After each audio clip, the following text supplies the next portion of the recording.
Hello, everyone. This is your secret president here, Grover Cleveland, reminding you that yes, you, can follow Ryan O'Connor at Wrangleshank on Instagram and Twitter. You may have heard of them.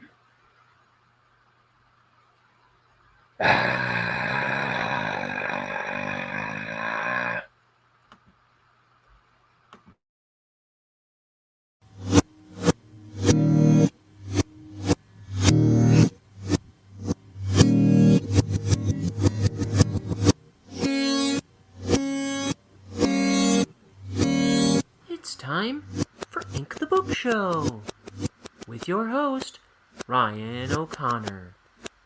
And now, let's ink the book.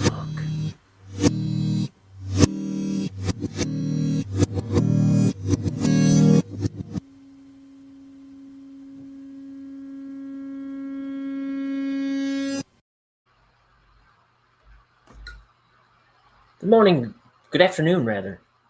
Welcome to today's big idea, Ink the Book Show, with me, Ryan O'Connor. I'm going to be inking the next page in my graphic novel, my first graphic novel, Bonehead. I'm figuring out how to do it all right here live on YouTube and Twitch. So if you go to my YouTube channel at Wrangleshank, you can see me do from the front cover on, ink the whole dang thing so far. So today we're doing what is labeled as page 109, but it's really more than that. So that's what we're doing. Look at this hair. Look at this mess. Look at this guy. This guy's a wreck.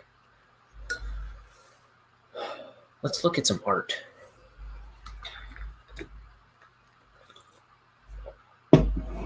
Ah, that's the stuff. Now we just got to turn this into a comic. Here, let me show you what I drew yesterday.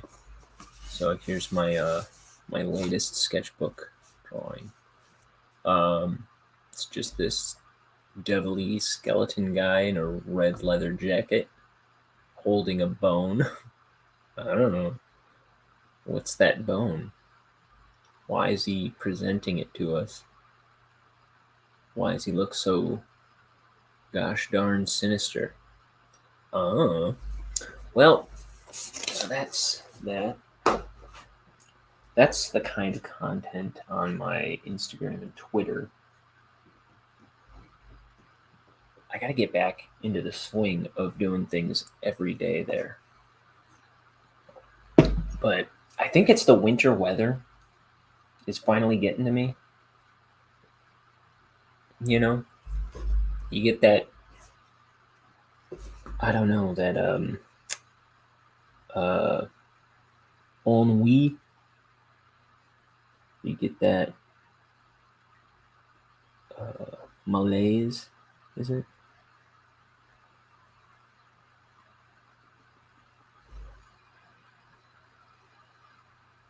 In the wintertime. Which reminds me, I'm gonna grab something from over here. Ooh, down to my last dark chocolate.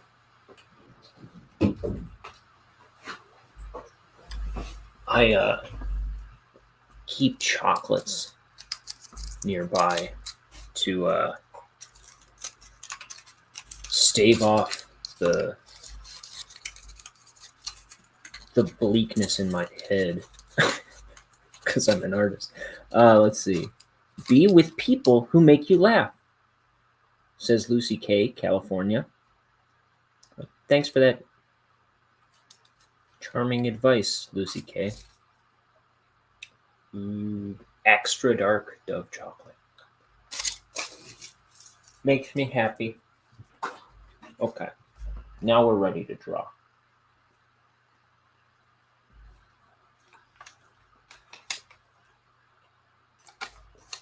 Except for that I got ink all over my fingers.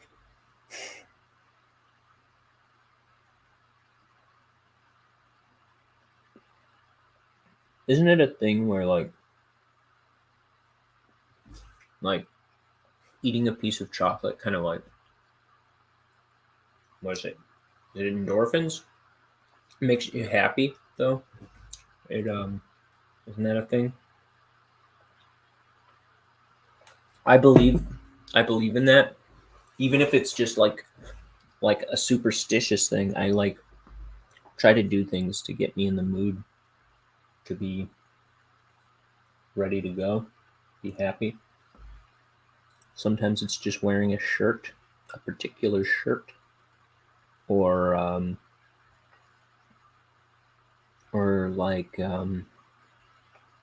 like just listening to a podcast I really enjoy, or that I like to work to, or something.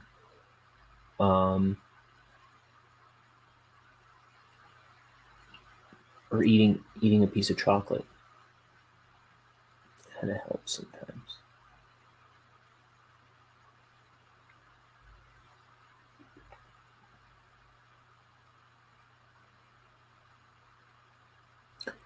Like yesterday, yesterday was a day I've been waiting for forever, ever. 2 was always my lucky number. And you know what I did? I slept the dang day away. And, well, I also had to work my day job. But it's like, yeah, there's something about like the end of winter. It always kind of, I always forget about it. But it seems like I feel like it is a recurring thing the past few years, where I get into this kind of listless kind of way where I'm not as productive and I'm not as, it's almost like a depression. I'm not depressed, but it's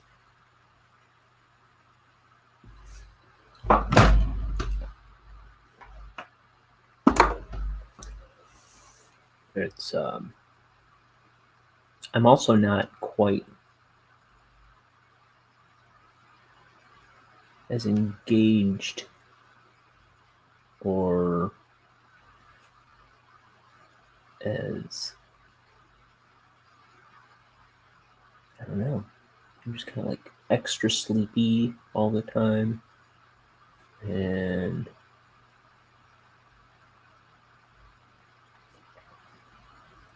just not into doing the things I want to do.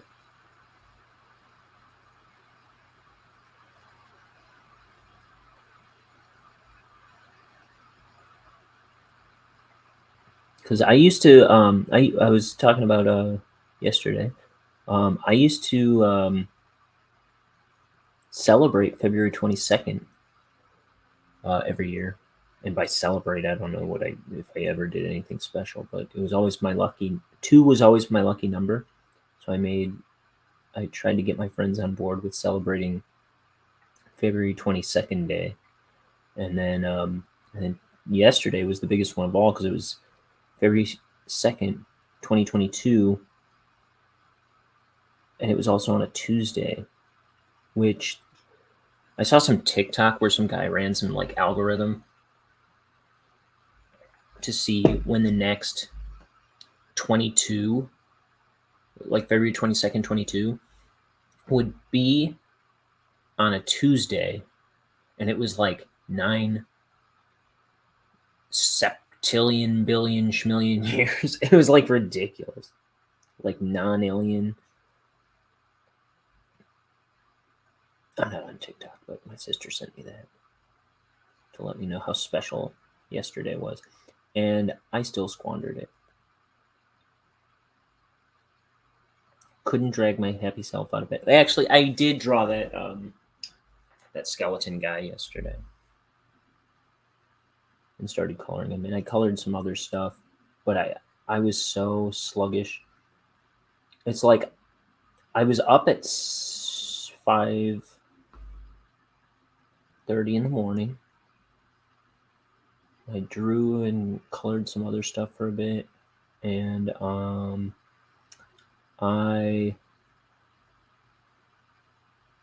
got ready to do a stream like around 8:30 or so, I want to say. And I was like, I need a nap. I was like, okay, take a quick nap,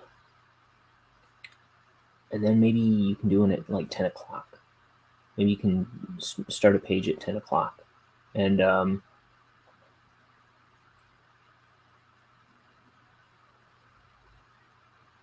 I just kind of slept the rest of the afternoon, or the rest of the morning away, and the early afternoon, and then I had to go somewhere. So,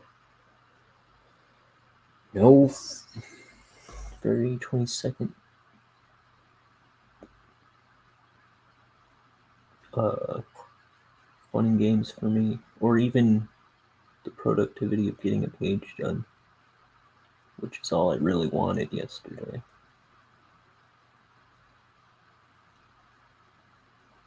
I'm trying to trick myself out of this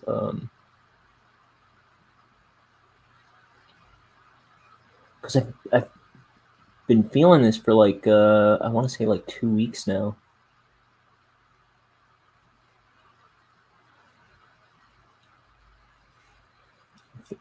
And I want to say it's showed up around this time for the past few years, and I always forget about it until it's there.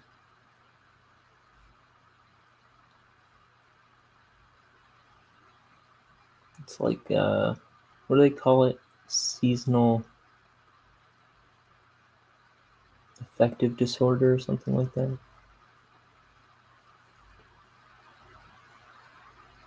Maybe it's something to do with that.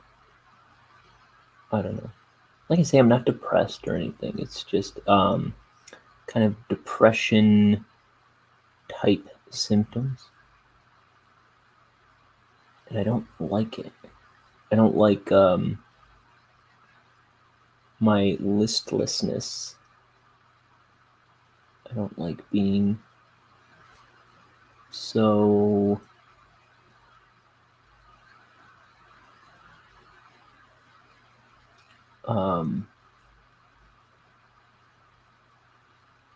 I don't like squandering my time this much. And I feel like I'm just squandering a ton of time lately. I like to seize the day, but my body is not feeling it so much.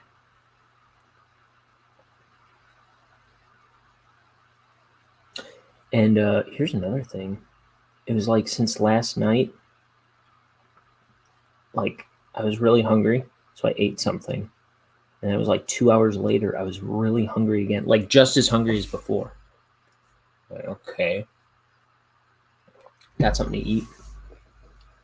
And it's like 2 hours later. It's just like weird that I was like exactly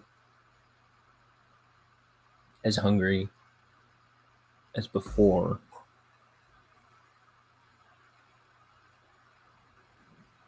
When I just ate not that long ago, you know what I mean? It's like I'm not eating a Ritz cracker and a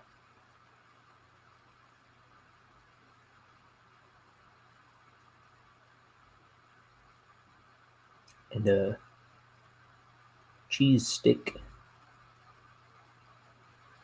I was eating some substantial food. I don't know. Anyway,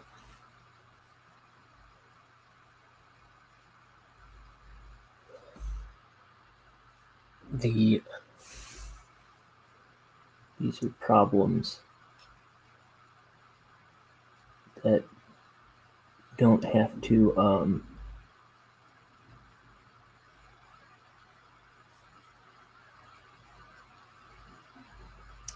they're not insurmountable problems. They're not even gonna kill me if I don't deal with them. Dang it, I keep moving my little ink well. I'm getting ink all over my fingertips. Now that will defeat me. That's going to make me crumple into a ball and die. So I gotta get myself together on that one.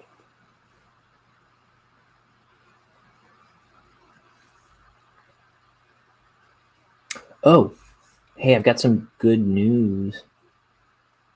So I've been trying to make videos in After Effects and Animate for months, for this channel, for another YouTube channel, and for months now I haven't been able to export anything, and I've been racking my brain, trying everything. I assumed it was user error because I'm a big dummy, and that's true. If there's a problem, if I'm having a problem, more likely than not, it's because I'm doing something wrong. Well, I finally re-downloaded all my Adobe programs, which I had just downloaded. Or I just got the new editions, I think in December 2022, you know? I think it was just in December, and that's probably very close to the time that it started giving me issues, come to think of it. But I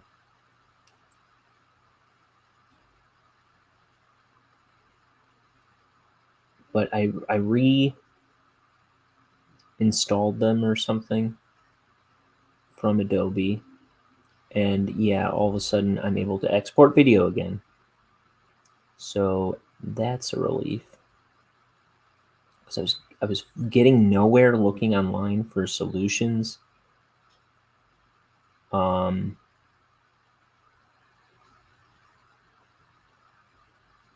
I was reading that there were similar problems, but not finding solutions that were working out for me. But I just re-downloaded them, and they work. Sometimes it's just a matter of updating your software.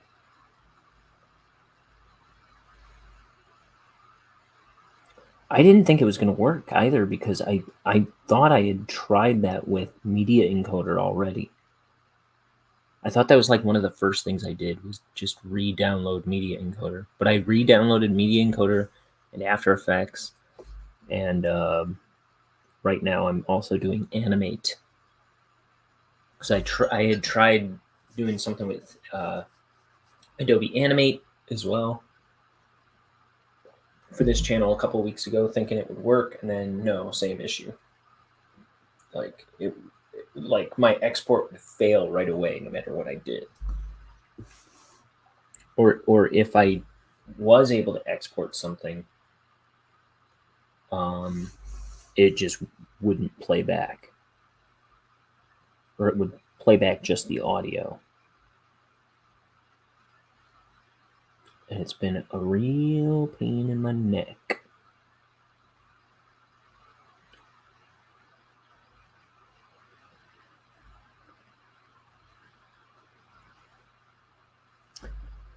Here's this rhino guard. He's tossing him into this room. Get in there.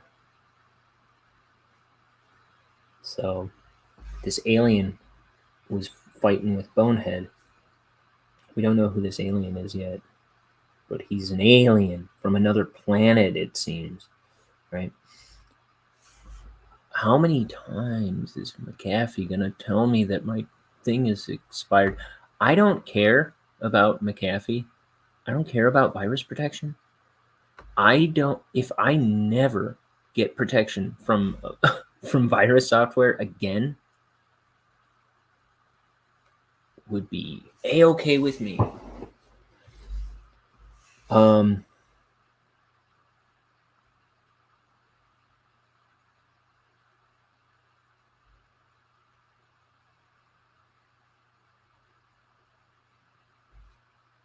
Here, let me bring this in a tad.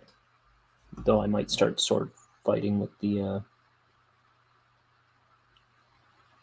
camera.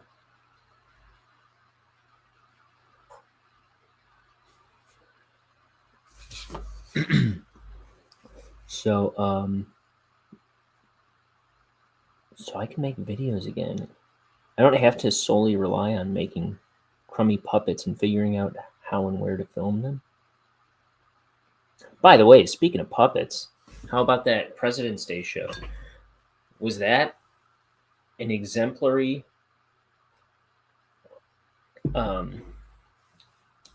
wasn't that just didn't that just take the cake at showing how little of an improviser I am? How poor of an improviser I am?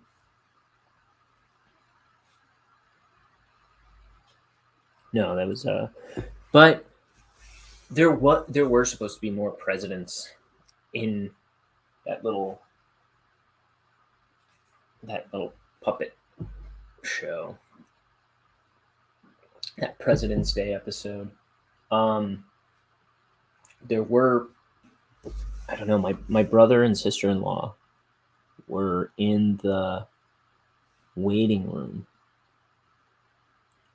and I tried to put them on the show. Their camera wasn't there, and their mic wasn't there, and they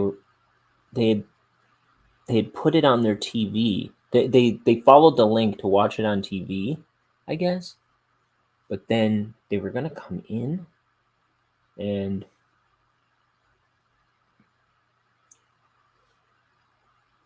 missed it.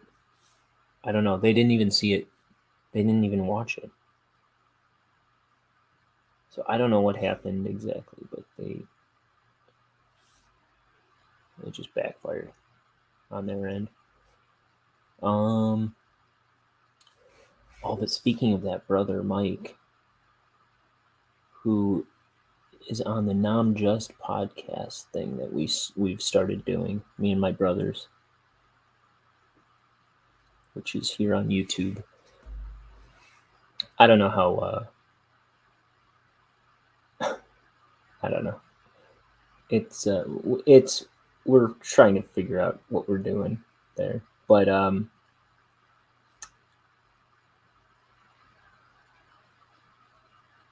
man, I was calling Liam today, my other brother who's on this show a lot,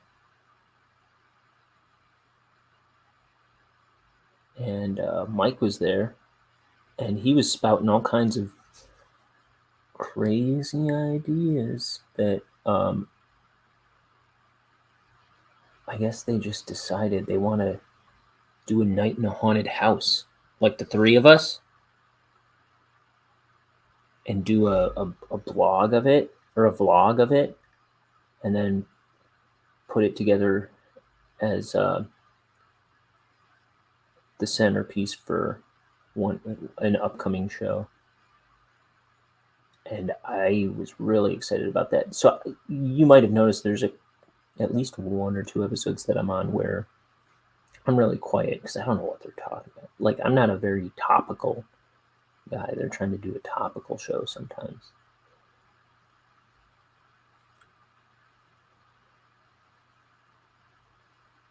And though I've got some good news pieces for the next one we do that I think are entertaining. But anyway, I got really excited because that sounds like a way more fun show to do. I think they're kind of landing on something a little stronger. For now, I think we're starting to figure out what we're doing. All three of us. My other brother, the fourth of our brothers, Jimmy. He's been on one episode.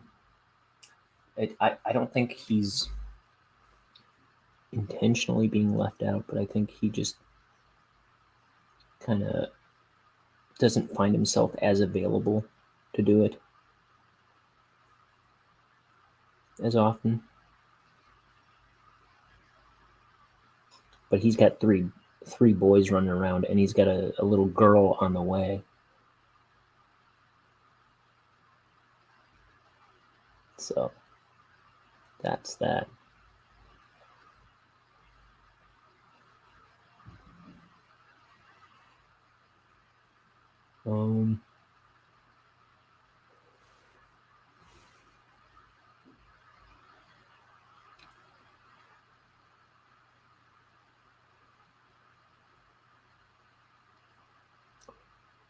So this is an interesting scene that we're starting here on the book. So, what's his name? Mr. Shivers, Bonehead's boss at the poison factory, went back into the lab and found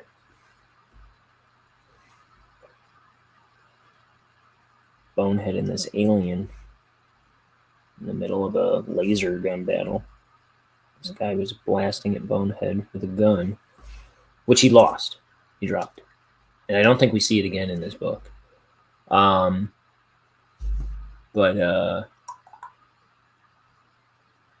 So he had security grab him, take him to this room. These scientists grab him, shove him into this dome. It says, "You are here, Necropolis," which is the city that Bonehead lives in, right? They turn a dial, click. It goes, bzz, "You are here, Montana." Is that what that says? I know what it says, but it does say Montana.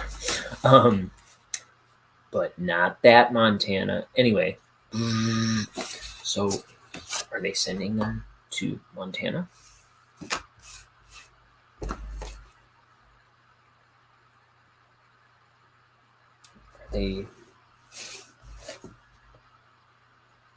Are they going on a ride?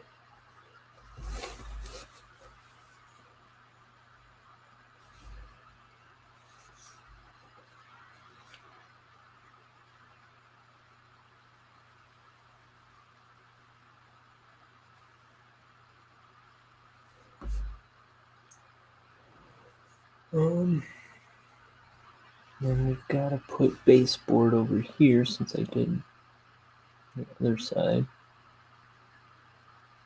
It's only fair.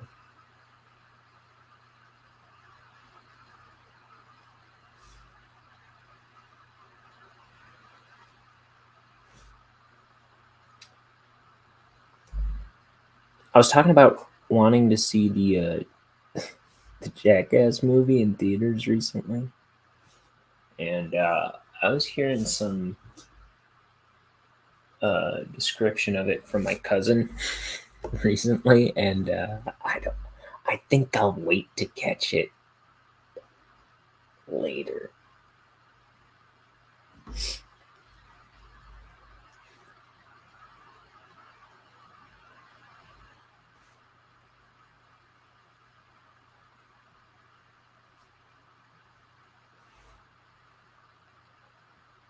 It just sounds a little heavy on the male anatomy, less on the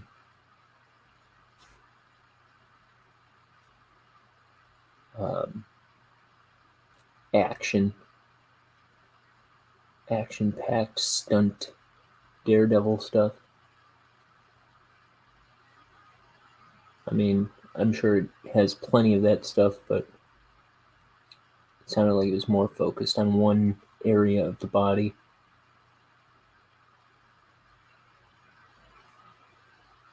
than the others. I'll definitely watch it, but I don't think I'm gonna go rushing out to theaters to see it. Unless somebody drags me along. Somebody drags me along, I'll go see it. But otherwise,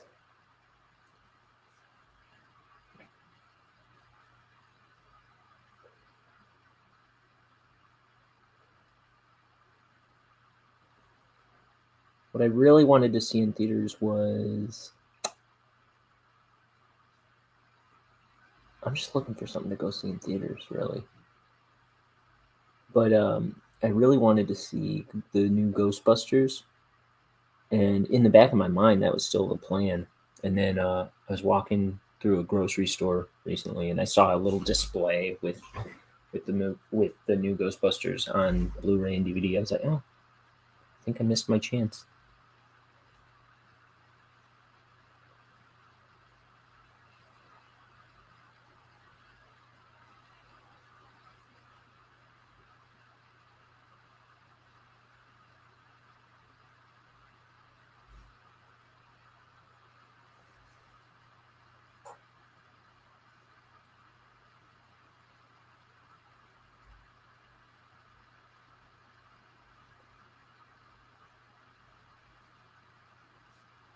Um,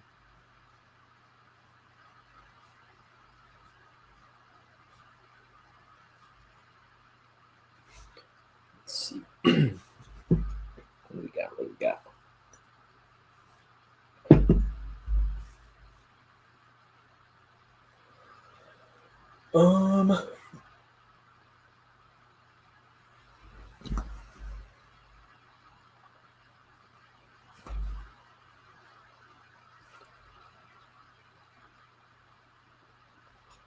What else is going on?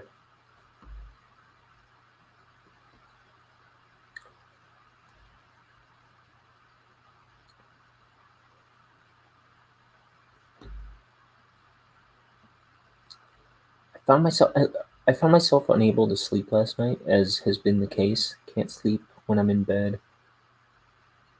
Sleep all through the day.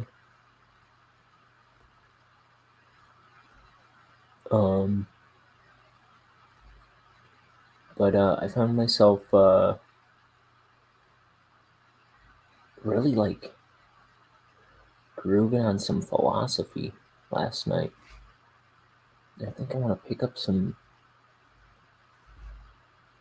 Descartes. That's what I'm thinking. Somebody else. Who else was I thinking? I wanted to get a book on Descartes and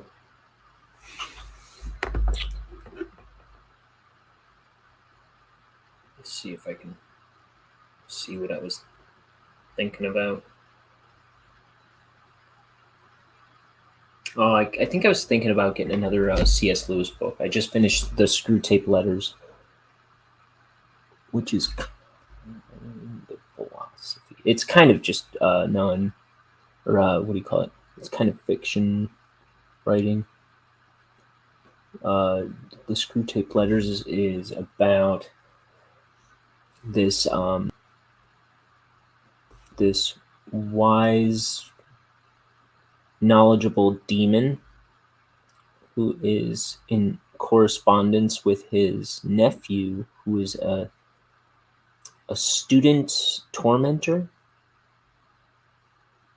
and the whole book is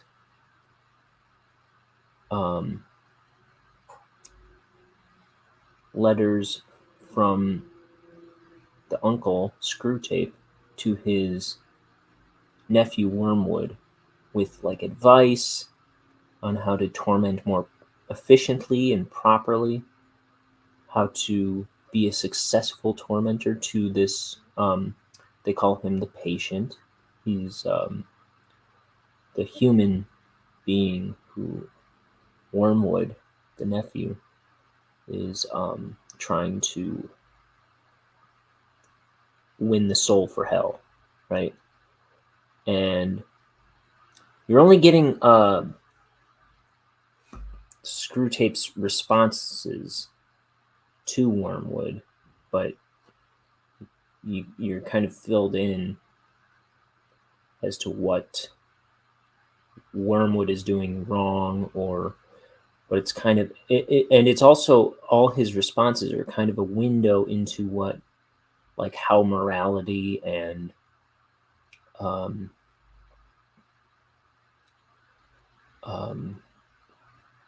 righteousness works, um, which is you know, it kind of it's C.S. Lewis's thoughts on Christian philosophy, and it's I thought there was some really big ideas in there. I liked that book. I liked the Screwtape Letters by C.S. Lewis. And he's the guy that wrote Lion, the Witch in the Wardrobe, Narnia stuff, which I've never read. I didn't even see the movies. I haven't seen any movie.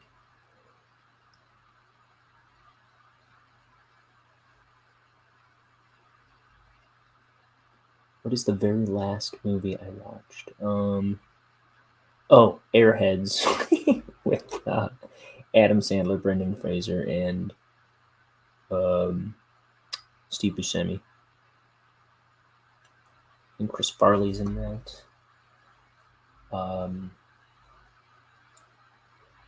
Ernie Hudson's in that.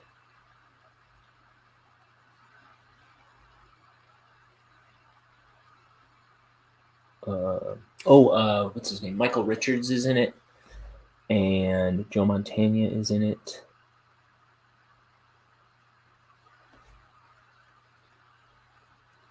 The one that I couldn't put my finger on, I was like, I know that guy, is now what's his name? He's from The Breakfast Club. John Bender, I think his name is in that, which I also haven't really seen. I've seen most of it. What's that dude's name? Judd Nelson. Judd Nelson. I was like, who is that guy? He's somebody, but who is he? Like, maybe this is just a young him. No, it was Judd Nelson.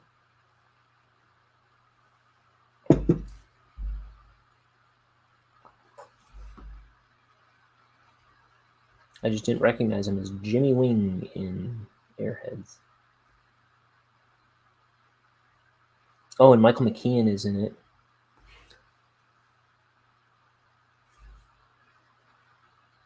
Michael McKean, who plays he plays Chuck on Better Call Saul, the brother, the kind of disapproving older brother of Jimmy McGill on Better Call Saul, who's kind of got his own, like, ailments or mental problems. He's great in that. I like him because he's a big fan of They Might Be Giants. He appears in the They Might Be Giants documentary called Gigantic: A Tale of Two Johns, right? And he's also in that movie. What is it called? He's in the Spinal Tap, right? Anyway, he's in Gigantic: A Tale of Two Johns, the They Might Be Giants documentary. And his appearances in it are exclusively upon his request. He asked if he could recite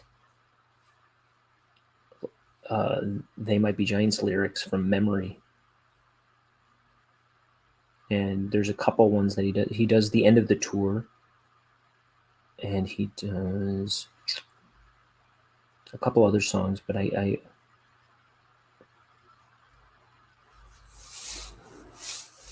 remember being impressed with him, with finding out that he had just offered that up and was not reading from anything, just recites them from memory. But also he, I guess he made some.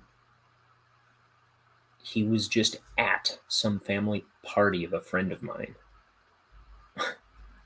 some time ago. My friend Kat Amon, who's been on this show, he just runs in the same circles as some of my friends. No big deal.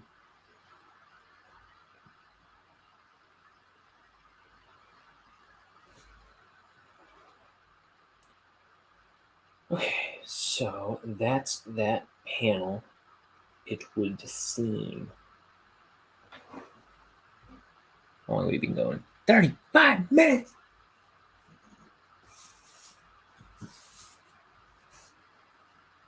No wonder I'm depressed.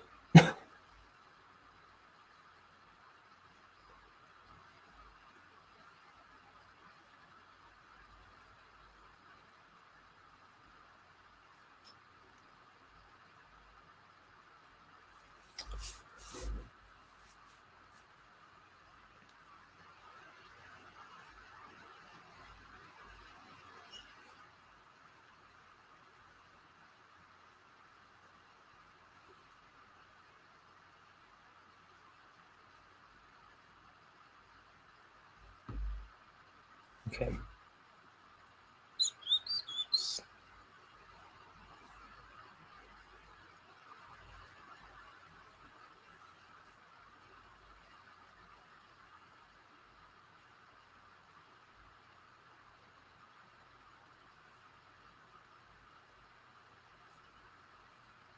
Now that's a goggle. That's what we in the biz call a goggle. The art biz.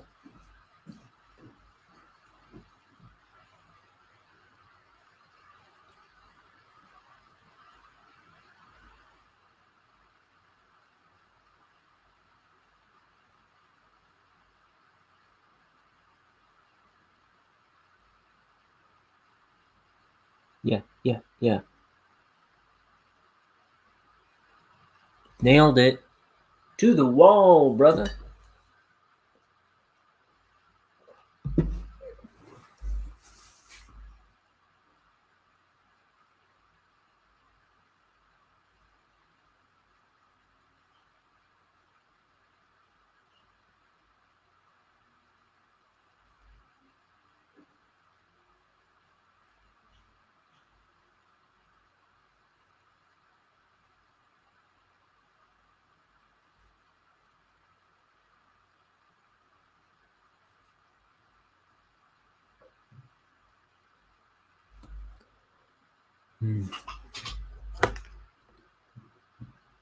I'm going to, real quick, I'm going to go heat the water button on my kettle out in the hallway. I'll take 1, 2, 3 seconds.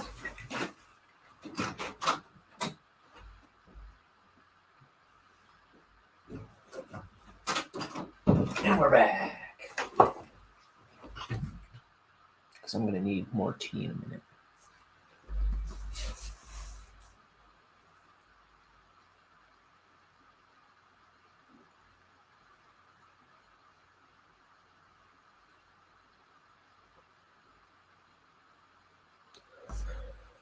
Oh.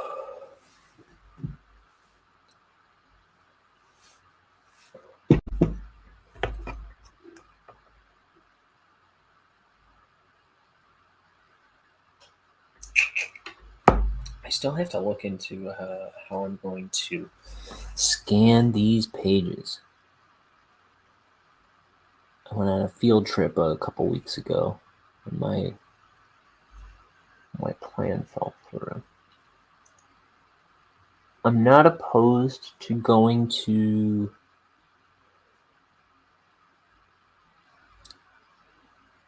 FedEx or whatever, FedEx Kinko's, and paying to have the pages scanned. But if it's anything like the library, and I'm sure they're way better equipped than the library I went to. And like I say, I should look into this other library near me that's right across the street.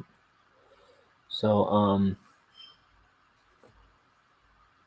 but I'm not opposed to going to like FedEx and paying to have my pages scanned and put on a drive for me. But I feel like I'm going to run into the same thing of it being so tedious to do 24 pages at a time over and over. That I'm tying up somebody's machine or something all the dang time, and which is fair. I mean, that's the business that they offer, whatever. I gotta get me a scanner, is what I'm thinking. And I think my best bet is what my brother pointed out, because every time I look into a scanner that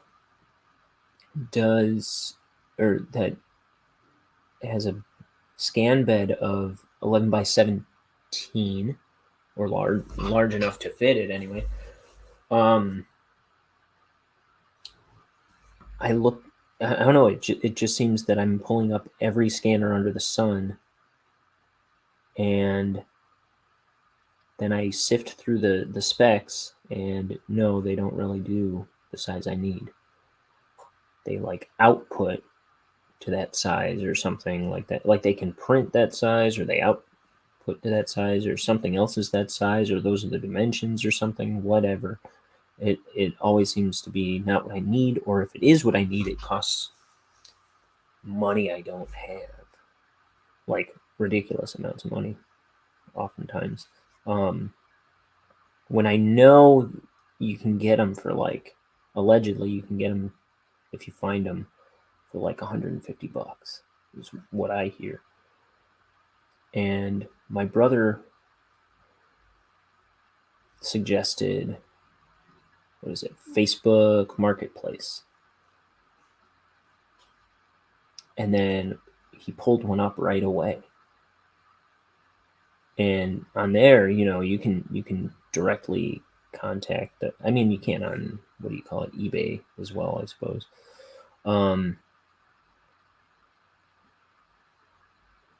But you can directly contact the seller and verify, the specs. So I have 3 hands here. Or no.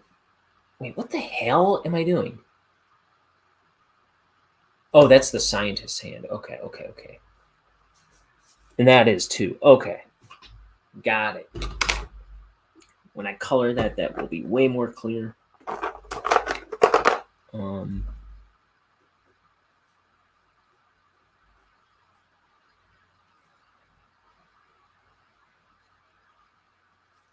me see something.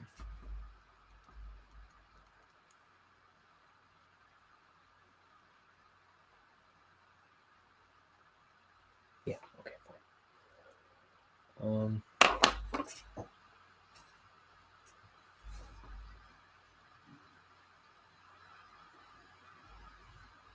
I thought I just never decided on which hand was his, but then I realized different amounts of different number of fingers.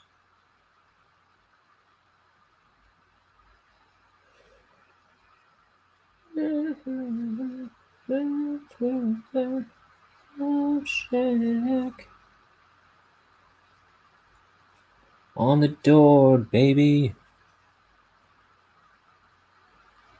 On the door, baby. I can't hear you.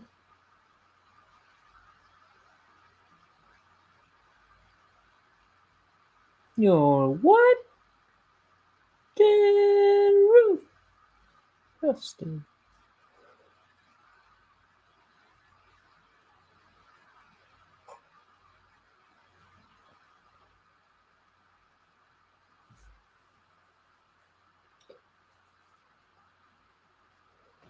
Here's Billy TV, whose name we don't know.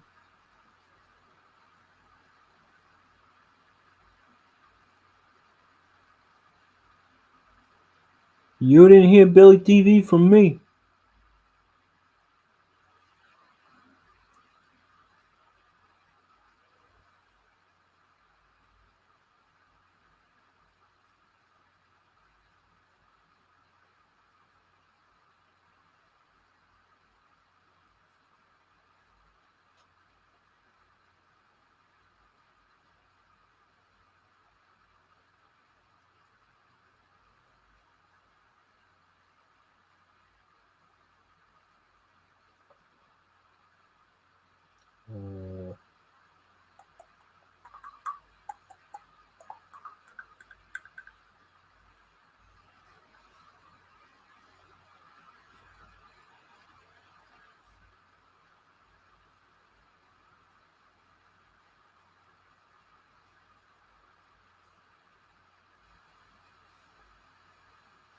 So actually, I want to throw this a little more in the foreground, so I'm gonna beef that up.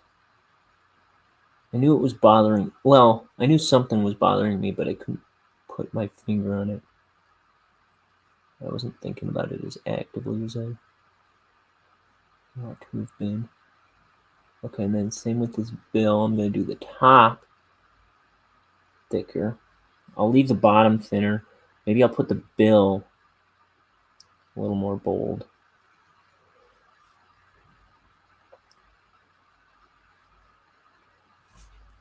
Gives the illusion of it casting a shadow on his face without me actually having to cast the shadow onto his face. I can do that in the color, but I don't want to do it with the black in this particular drawing, personally. Bottoms of his eyes, I'll do the same. You know, you give a thicker line on the bottom, it kind of throws it on top of the object it's sitting on. I'll do the same with this arm. Put it on top of his shirt.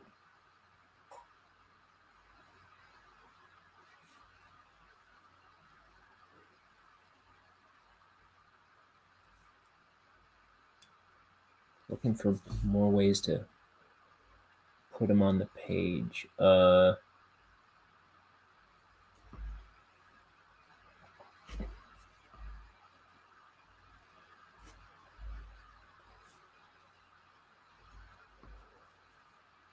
Here we've got this devil scientist. And I've said it before.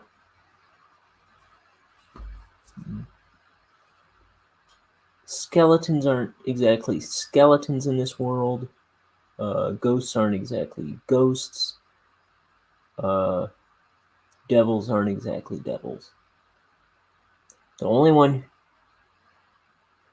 Try explaining this. The only one who has the properties of the thing he is exactly is Billy, who is an alien.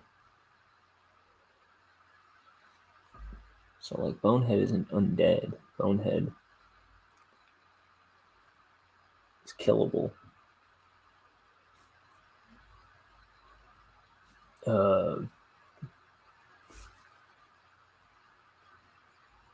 If that makes any sense. I don't know. I don't know why The characters are what they are. They just are what they are.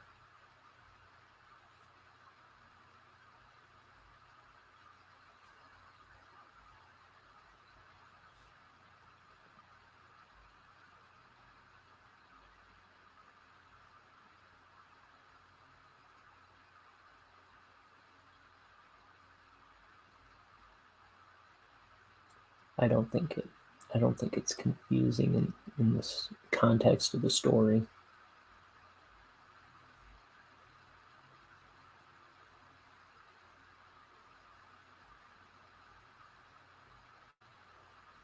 But every once in a while, I'm like, is this gonna make sense to people?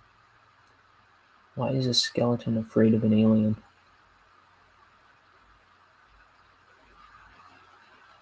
Well, at the same time, the alien doesn't go, "Oh my goodness, a skeleton!" At least I don't think I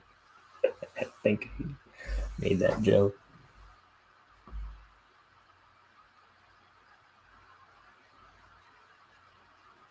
No, if I did, it would have to come right out for more reasons than that.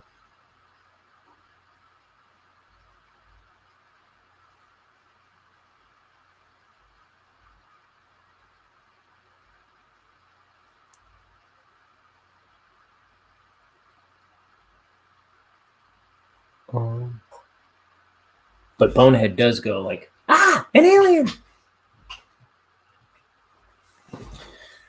Oh.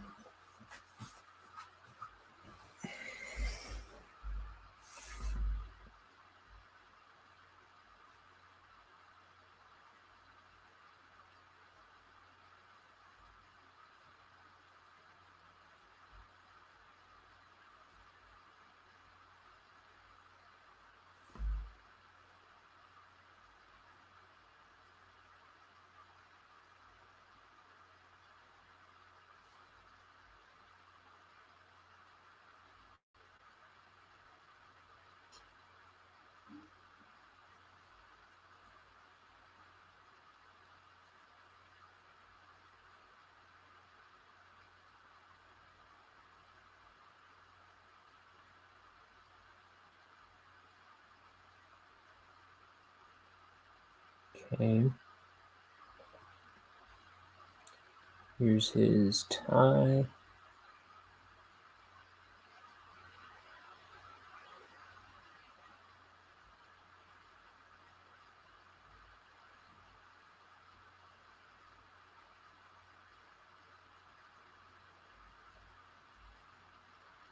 And then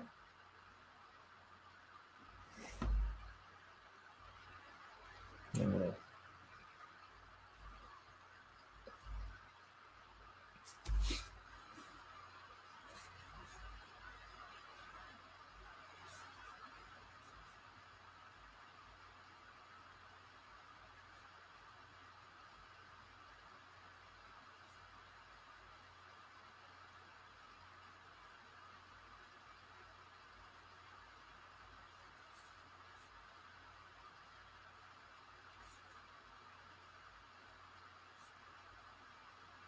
scientist's hand is on his shoulder. Put your hand on my shoulder. Is that a song?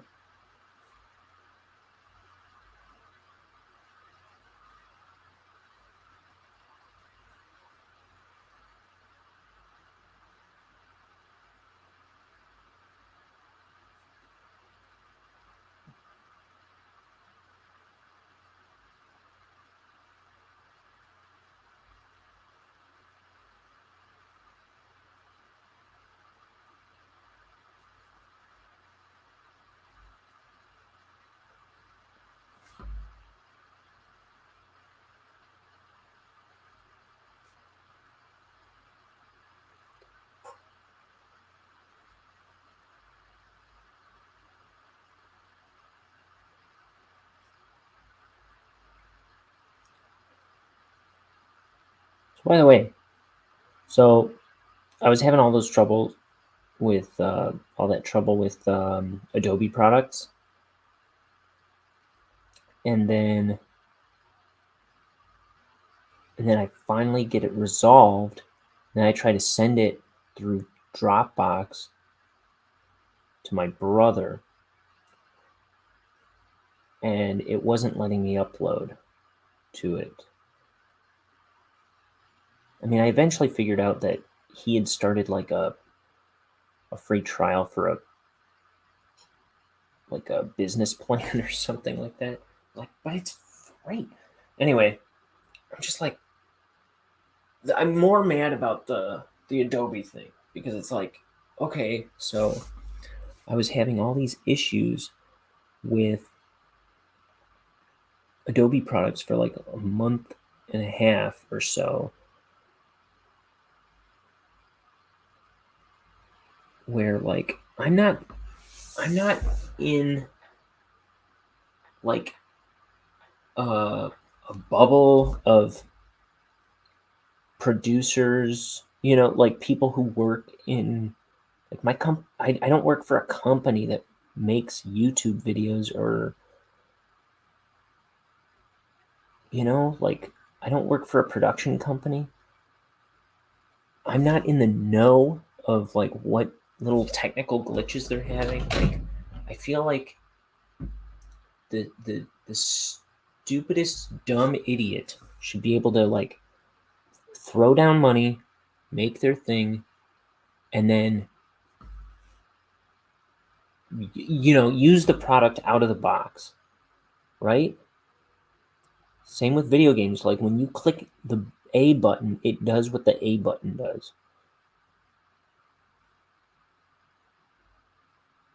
Otherwise, people throw your game away. You get bad reviews, blah, blah, blah. Like, and I don't know. Like, I'm just like so frustrated. Like, I'm the only thing ready to work in this picture. It's like Adobe crap the bed. It turned out I was sure it was user error.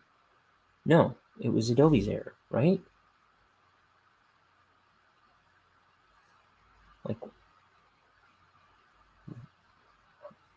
Like for all the money I pay Adobe, it took me like 2 months to figure out why I couldn't export, and it was like a bad version that I had downloaded from them.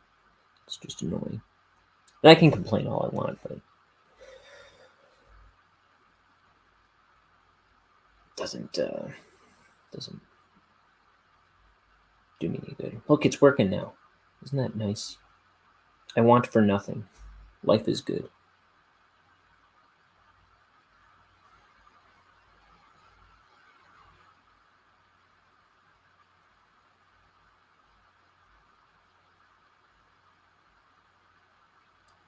That's the most of my problems today. How can I complain?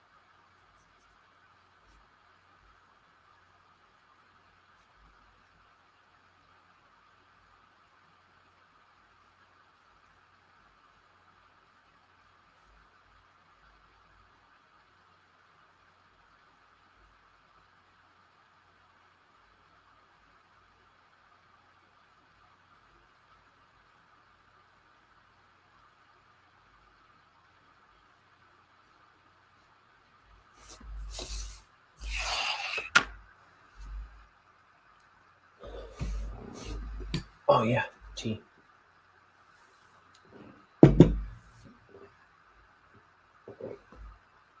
Got a couple sips of this one left. Finish this arm.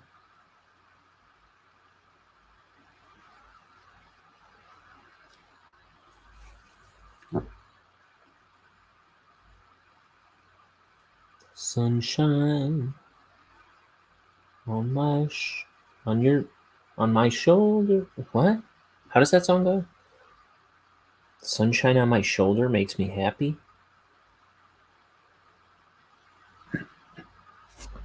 I'm googling it real quick. Doesn't sound right. Who's it? John Denver. Sunshine.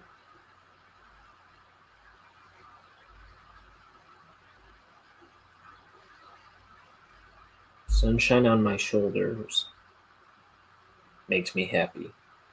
Sunshine in my eyes can make me cry. All right.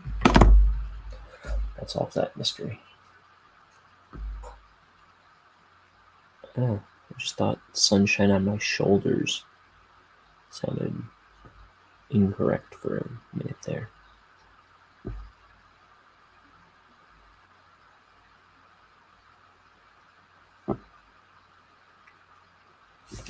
I'm gonna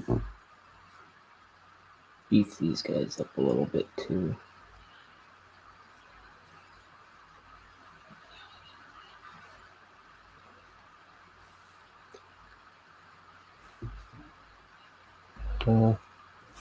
Liam says,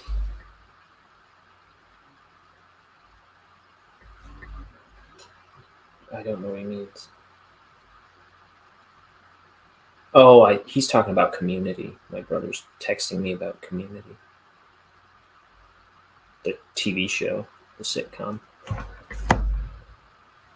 Which starts off as one of the best sitcoms of all time.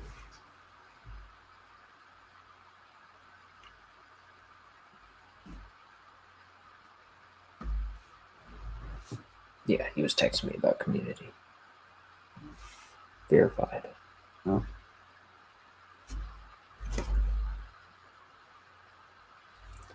I know.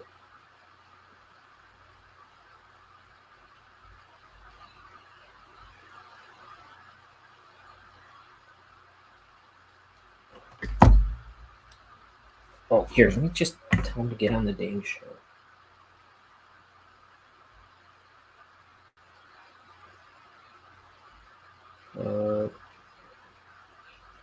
I've got my John Denver link, but I don't have my invite a guest link.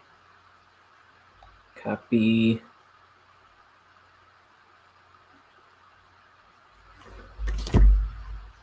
Okay, let's see if he comes in here. He's still texting me about Community.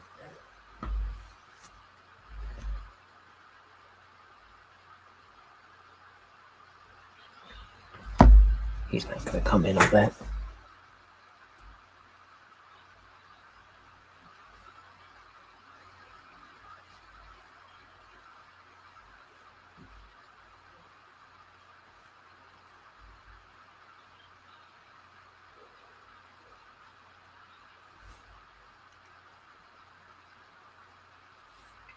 Let's look on the screen. Okay.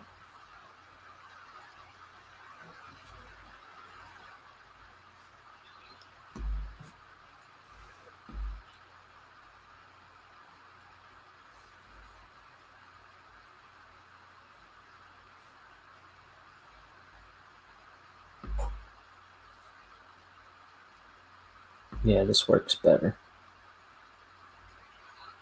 See, you need to bump up the line weight. It kind of puts distance in your page. It puts distance in your drawing. Like, see, it puts him in front. It puts him on top of the background. Oh, okay. Oh, he's going to come on, but he's going to be a minute.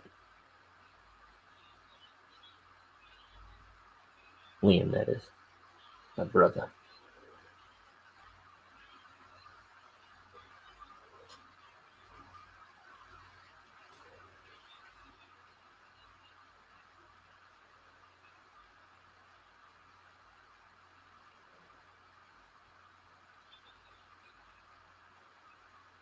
What?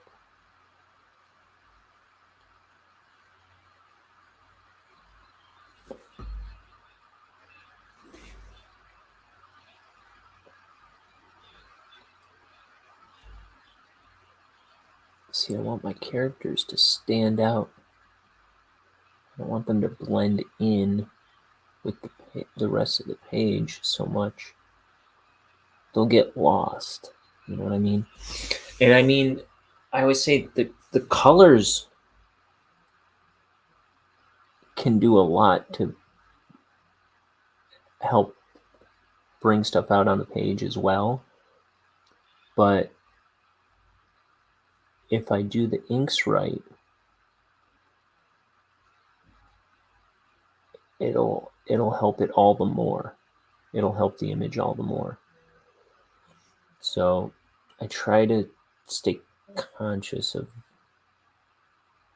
how effectively I'm doing the inking. And, you know, I'm just kind of figuring this out as I go, like what works and what helps. And some of it's stuff I've gleaned from watching other artists on ink their stuff on here on YouTube. You know, like I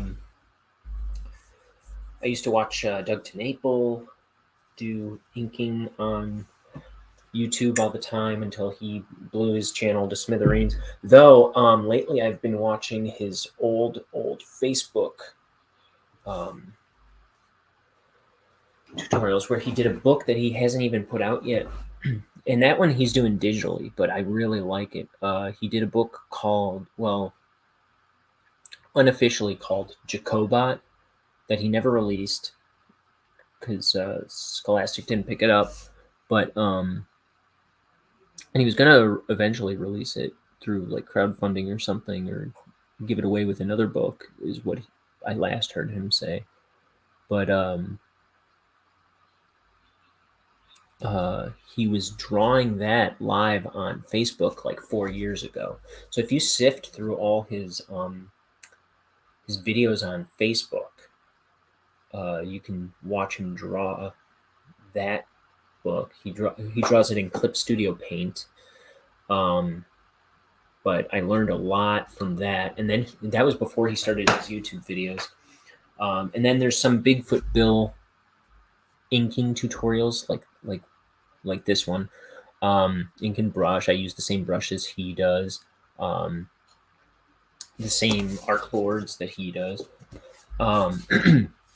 So I learned a lot from watching his from first watching those Jacobot videos before he even started his YouTube channel, and then there's also a bunch of Bigfoot Bill videos that from after he started his YouTube channel where he was inking those. Some of those are on his Facebook page, and some Earthworm Jim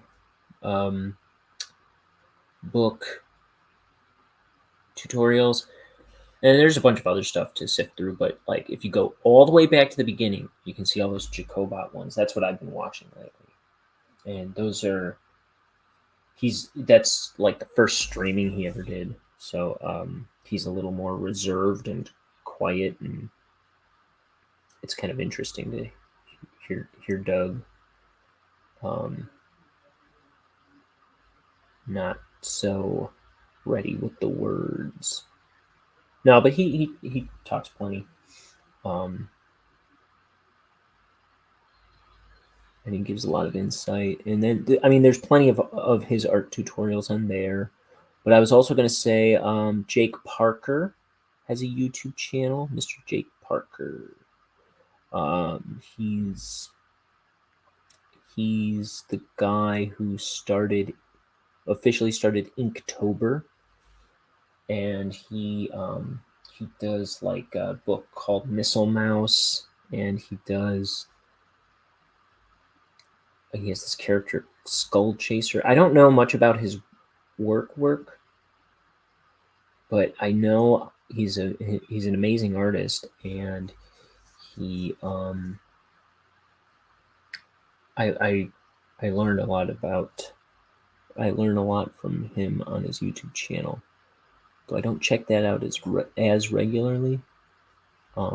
It is really good, and he's the one that got me thinking about line weight a little more seriously when I watched one of his recent videos where he's just drawing a dragon, and I think he's talking about, I don't know, he's talking about like, he gives a lot of motivational kind of stuff to like get you out of ruts and like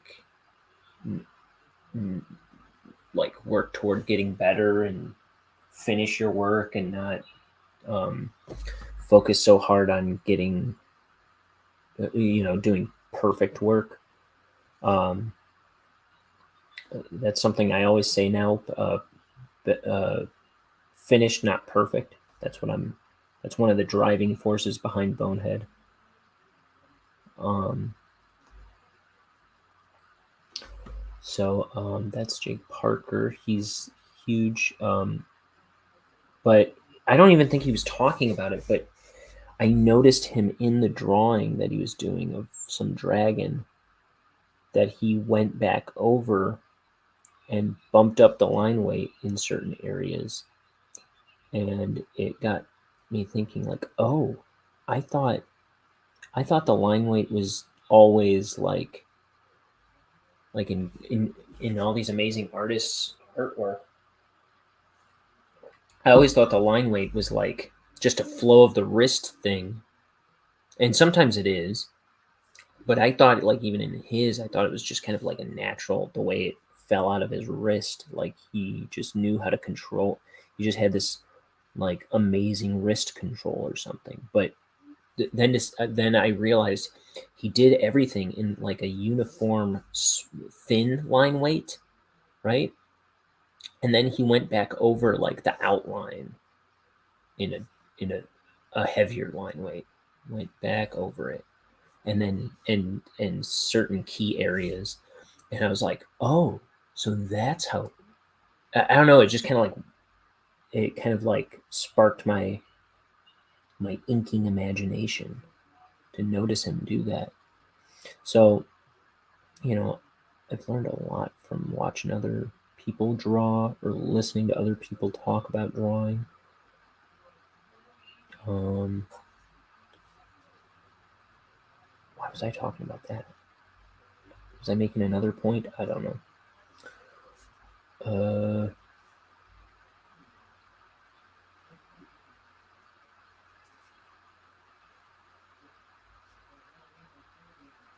Anyway, I think I was just saying that I'm just figuring out how to do this stuff as I go, seeing what works, yeah.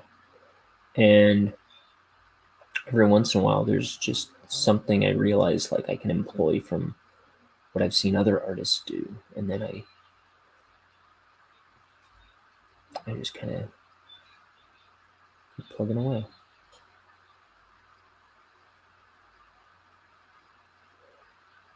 So now this channel kind of started with me trying to prove to my friends, my art friends, who have all abandoned their artistic abilities, much to my anger and dismay. Most of them. I have a couple friends who are still loyal artists. They stayed true to their craft, which I really appreciate in this world.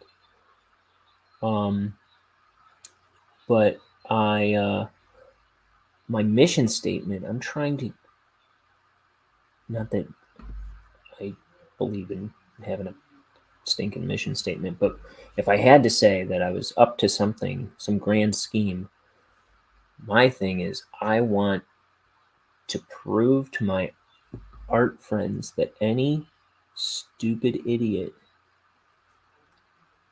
can become like a comic book artist, can write stories, can make it happen.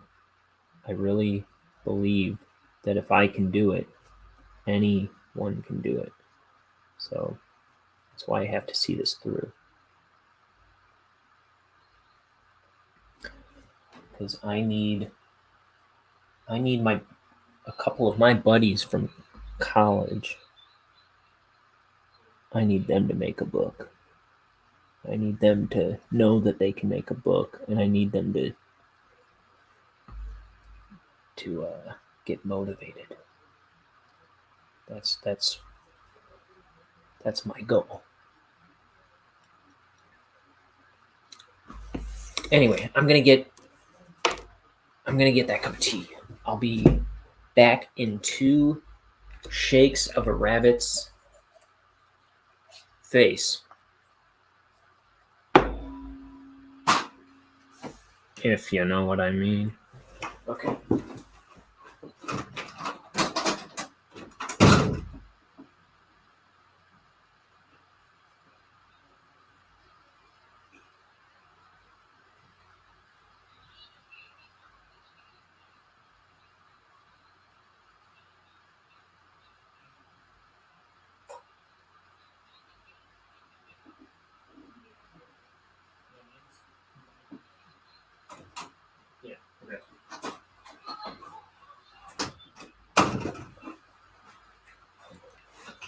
Oh, and look who else just showed up at the same time as me.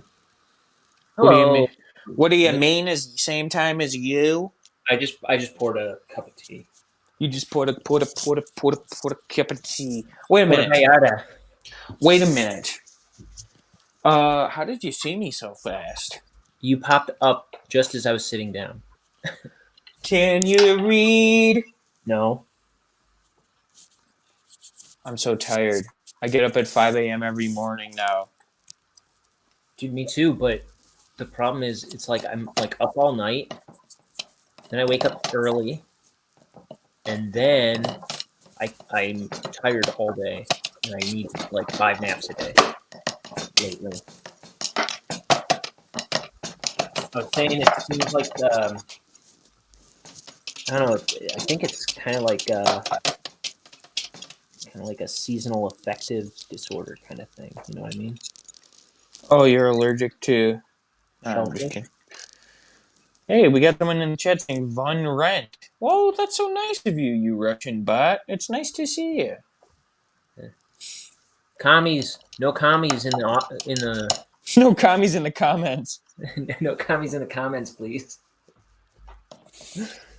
Sounds like some commie gobbledygook to me. Yeah. Von Rent. Oh, man. That ain't right. So, you were making music today? No, I wasn't. I worked and then I got home and immediately started editing episode 5 for Nam Just, and then I finished, and then Mikey came over and we were talking about future videos, and then he left, and then I watched a couple episodes of Community while I ate dinner. Oh. Okay. So yeah, we're talking I about plan on working on music, but we're talking about haunted houses. well, I don't want to give away too much. I don't want to give away too much, but we want to book a hotel, a haunted one, and make a video. Yeah. Well, he just started saying that to me like I knew what he was talking about. Well, he came in talking to me, but he didn't know that I was on the phone with you. Okay. Because we had been talking about it on the phone? On the phone, I think.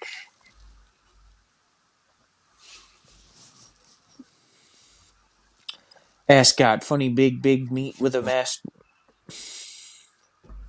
With a mask? Yeah. No, I don't know. Oh, man, am I beat to work. It's like schmutzy. I wish I could get off at 11 every day and make the same amount of money. Oh, that would be spectacular. I wish I could draw this and just never have to do a real job.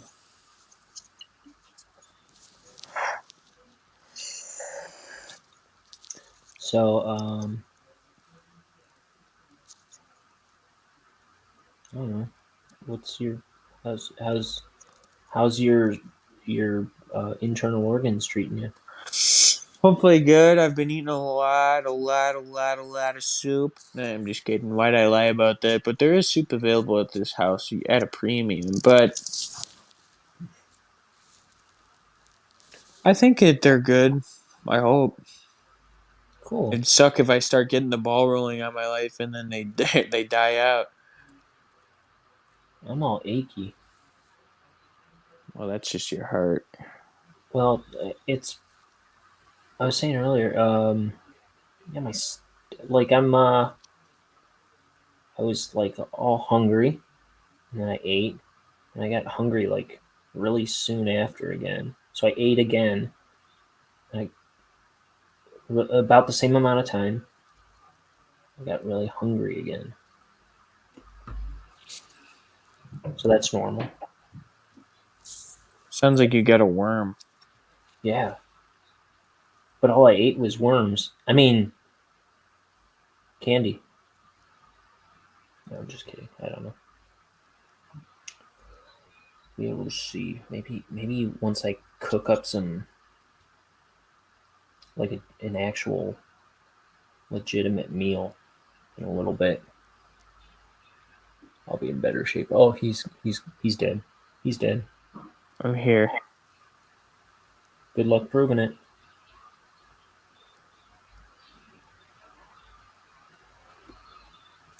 They call me Mr. Always on some issue never seen. And I'm in this mansion living single like Maxine. Oh, whoa. I heard that. Mostly because No. you said it out loud. The key to life is you bring the same energy no matter how tired you are, no matter how much you feel like throwing up. You bring the same energy to the table. Yeah. And then if you're ever feeling like you're gonna die or maybe you're down for the count, all you need is a little friend. Are you talking about cocaine? Oh, yeah, that guy. Look, it's Aku Aku with ears. What'd you say? I already heard you from over Yeah. there. Just those ears make him look a little more like Mr. Potato Head than normal. He goes, rent's due. Nah, I don't know what Mr. Potato Head sounds like. He sounds like Paul Land. Is that who talks for him? No. So I was kind of close. Oh. He goes, rent's due. In the later ones, Oh, I can Greg take it. Eagles talks for him. He goes, ooh da baga. Hey man, take a chill pill. Crash, Coco. It's probably in bad taste if I Andy. try to do a Jamaican accent, but I'm Greg Eagles. Hey, that guy has the most perfect name. Greg Eagles. Why are you doing that?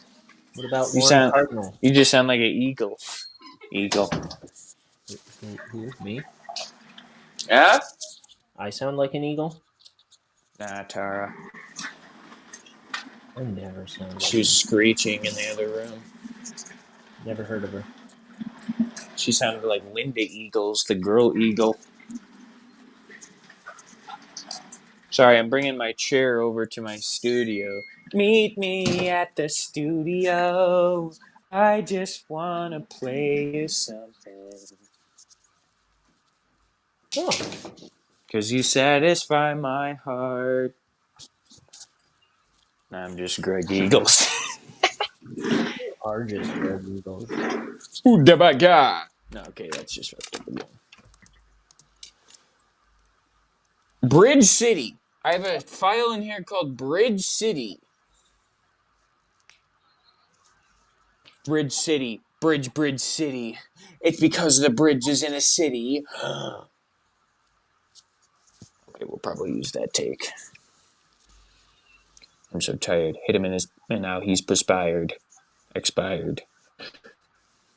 Let's see. You're drawing Alien Boy.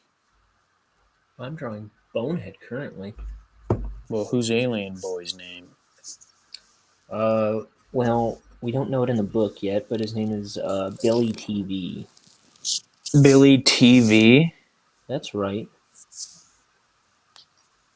I don't know where their names come from. I don't even know where. Probably the same place I came from, a stork. I came from the baby store.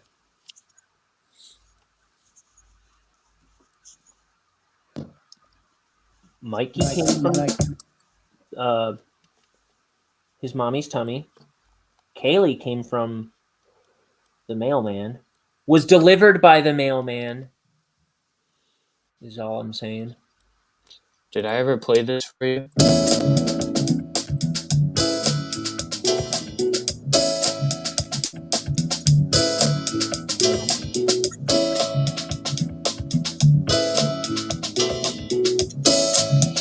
The devil. Josephine. And the Pussycats.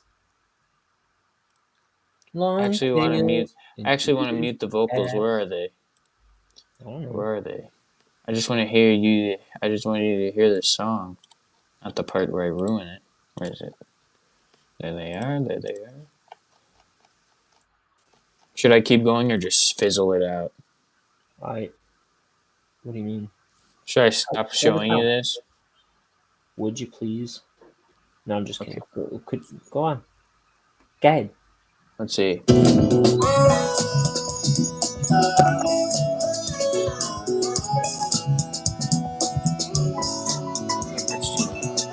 You made this? Yes, sir.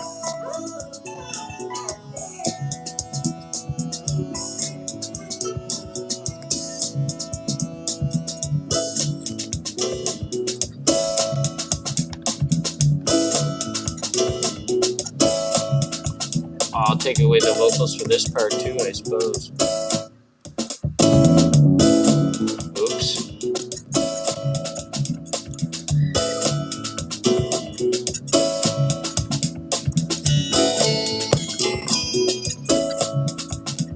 Sort of random, right? It's still random and all over the poopy place. I love this. Wait until the bridge. No, I'm just kidding. You're gonna hate it. Yeah, you go, what the?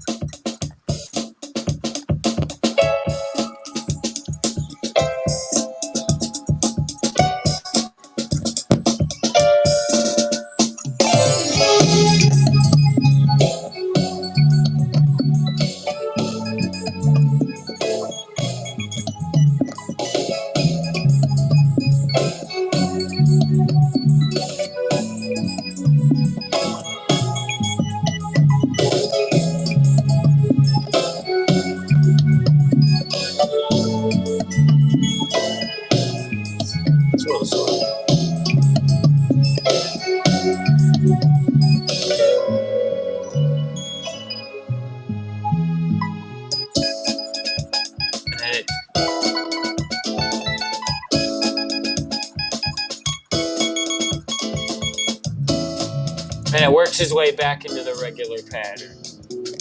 Get a boy. He's found his way home. Did you hate the bridge? No.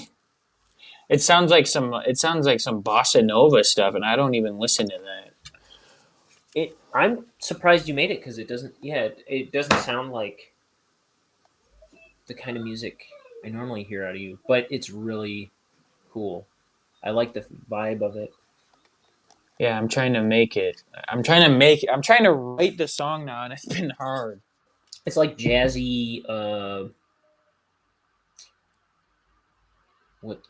don't know music terms well enough, but it's like I don't know. It's like the vibe of it.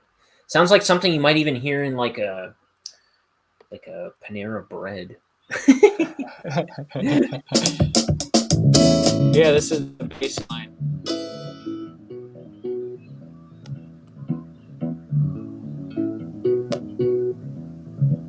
I like it.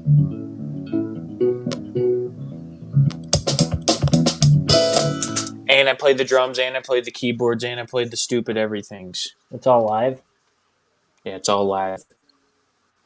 It's not. I didn't play it all at once, though. That'd take a lot. I'd have to, play the keys with my toes, and also hit the bass of the drum. No, I'm just. But it's like not plugged into a piano roll. It's like you actually playing. I mean, Yeah, you can tell. yeah. You can tell when I was listening to it. I could tell that. Yeah, I played it all on. all the bass, like the bass, the piano chords, everything besides the drums is played on here. Okay. And the then drums the are played drums. on those drums in the background there? Yeah. But I like this. This part's supposed to be like the chorus. Like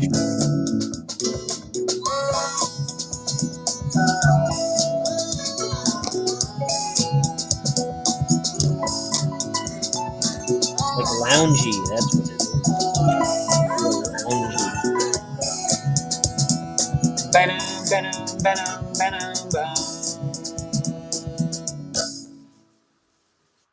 This is the song I've been working on. I can't write that. I'm trying to write a song, but I did write a whole part for the bridge. But I didn't show. I just wanted you to hear the music. I wonder if you can still hear me. Now I'm just pooing all over. No. I can't. In my... No, I'm just pooing all over, he said. Did I say that? Yes, you did. Oh, brother. Which I think nothing of, because that's how you talk. But he means he's just kidding. Can't believe I said that on live TV. I can't believe you said that on this worldwide broadcast. In this Time wide web, you love me too. We will dance on 2 feet. There's Billy TV. There's Mort. That's not Mort. Neither of those are Mort. Those are just Red Devil BASTAR days. Double D's. We call them Red Rebels. Almost like they're Confederates. Is that so? In this graphic novel where you and I are making together. I've been telling everyone. I hope that's okay. I'm working tirelessly on my podcast, music, and this graphic novel. No, I'm just kidding. Where I'm like, we're doing our best. I just slapped my name on it. I'm like, look how busy I am. Look at how much artwork I'm putting out.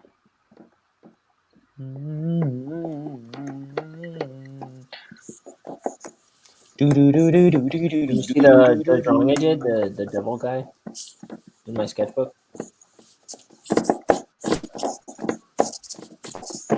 Yeah, I did. He had a skeleton face. Yeah. AKA a skull. Or a skeleton baddie. I kind of touched his jacket a little more. Looks like the new cover for a Blink-182 album. No, I'm just kidding. Yeah, I know what you're talking about. It's called Bury Me Alive. It's better than the cover for 9? Yeah, the worst album, not only by Blink-182, but maybe of all time. How did they go from I don't even know what the cover of that Cheshire was Cat like. to that? They didn't use the same smiley face on that one, did they? No. On 9? Yeah. No, they didn't use anything. They just put Blink-182 in rainbow and put rainbow all over. Just a rainbow color. Yeah, that is a lame cover.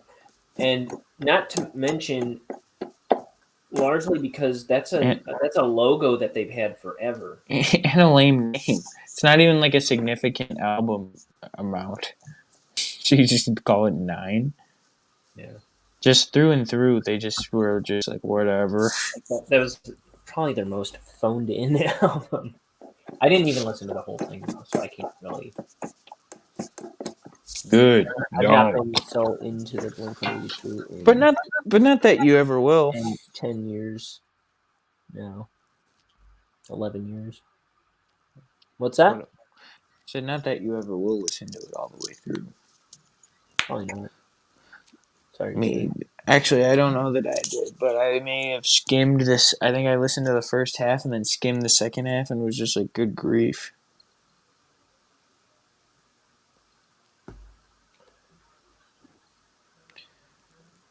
I was just like, what the? What incarnation?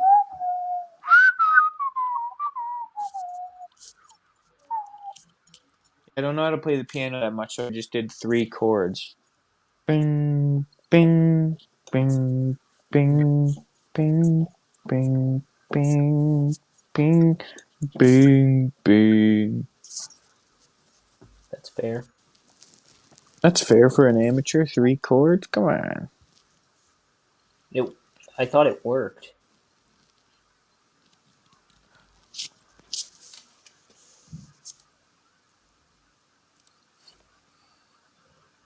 And as long as it works, you're good.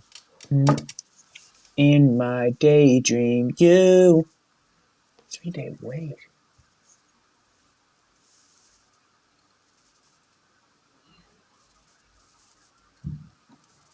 Do you ever record a part and the timing's just off a little bit, so you have to like keep recording it till you nail the timing down? Oh, I mean, how many times have I started over a take on the yeah, yes, I do that all the day long. Okay.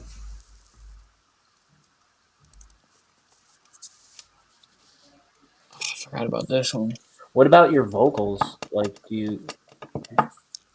Those, like, I can do, if I already know what I'm gonna say, I can do a little quicker because I've been doing that for 6 years now.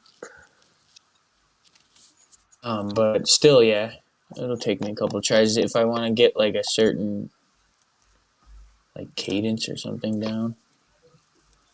Do you ever like feel like you're singing a part just right, and then you get into the recording and you're like, no, this voice doesn't work. This inflection, this cadence doesn't work. Oh yeah, that too. A lot of it is just You got to figuring it figure out. out a totally different way to do it than the way that was in your head this whole time. Yeah, that happens all the time. Because I know when we were making tracks, you, me, and Jimmy, it was like we were putting together these songs that I had written when I was a teenager, and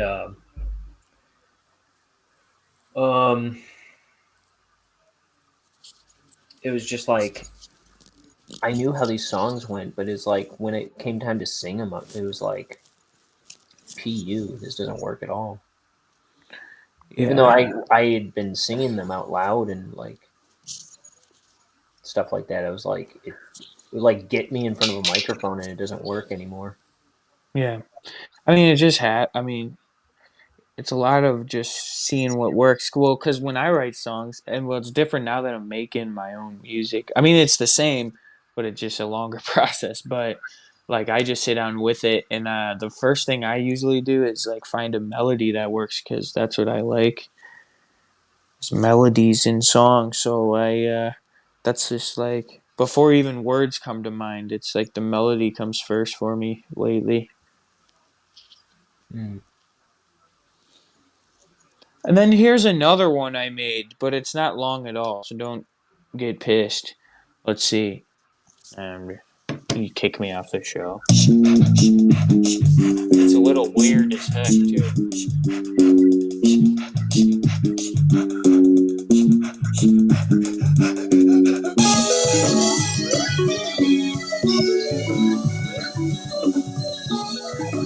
Oh man, those are all loud. I had the drums distorted before, so everything was way loud. Because when the drums are distorted, they were really loud. So now everything was loud. I apologize for that mess. Sounded. I was digging it. I think you'd dig it more if it wasn't so. Well, maybe it's awesome. I don't know. Let's see. Nope. No, I'm just...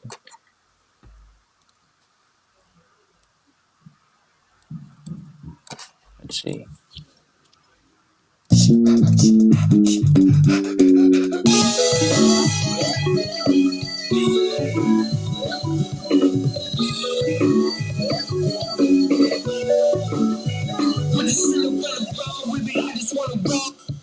And then I have like these distorted, but I'm not actually saying any words. Oh, cool. What? There's like a soul coughing song called "Paint," where I don't know if he's actually saying any words. Well, I didn't. I mean, I was gonna have It just lyrics, drives but me nuts that I can't sing along with it. it's supposed to have lyrics, but it's just a template for like the flow or the cadence I wanted to use. And I was just testing out the distortion. I like made the distortion effect, so it was just like nonsense. I like the heavy breathing. I can't understand the lyrics. I mean, I can't hear the lyrics very well, or the What'd you vocals. say? I can't hear the vocals very well. Well, Are they mixed that way? the whole beat's really loud. Like I have the vocals even turned up high.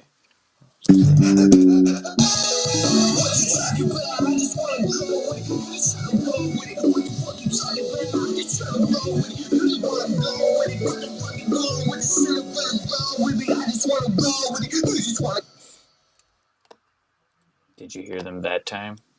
I guess so. I mean, I'm not saying anything, so it doesn't really matter. I just want to roll with you.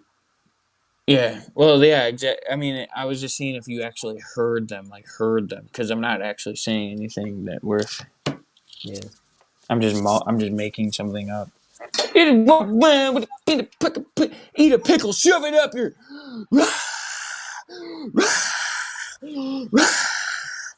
Oh. Eat a pickle, shove it up your. I'm like, I actually like that a little bit. Like, what are you talking about? Let's see what I've got. And it all keeps coming back to you. And it all keeps coming back. Oh,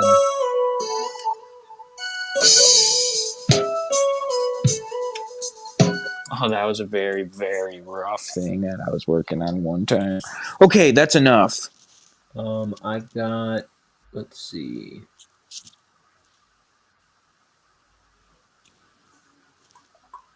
Surely I have something I can play. Do you think about me still? Do ya, or do you not think so far ahead? 'Cause I've been thinking about forever. Ooh. The girl is mine. Every day she comes around the way. Here's a tiny piece I made one time, a long time ago, called Bastard Radio.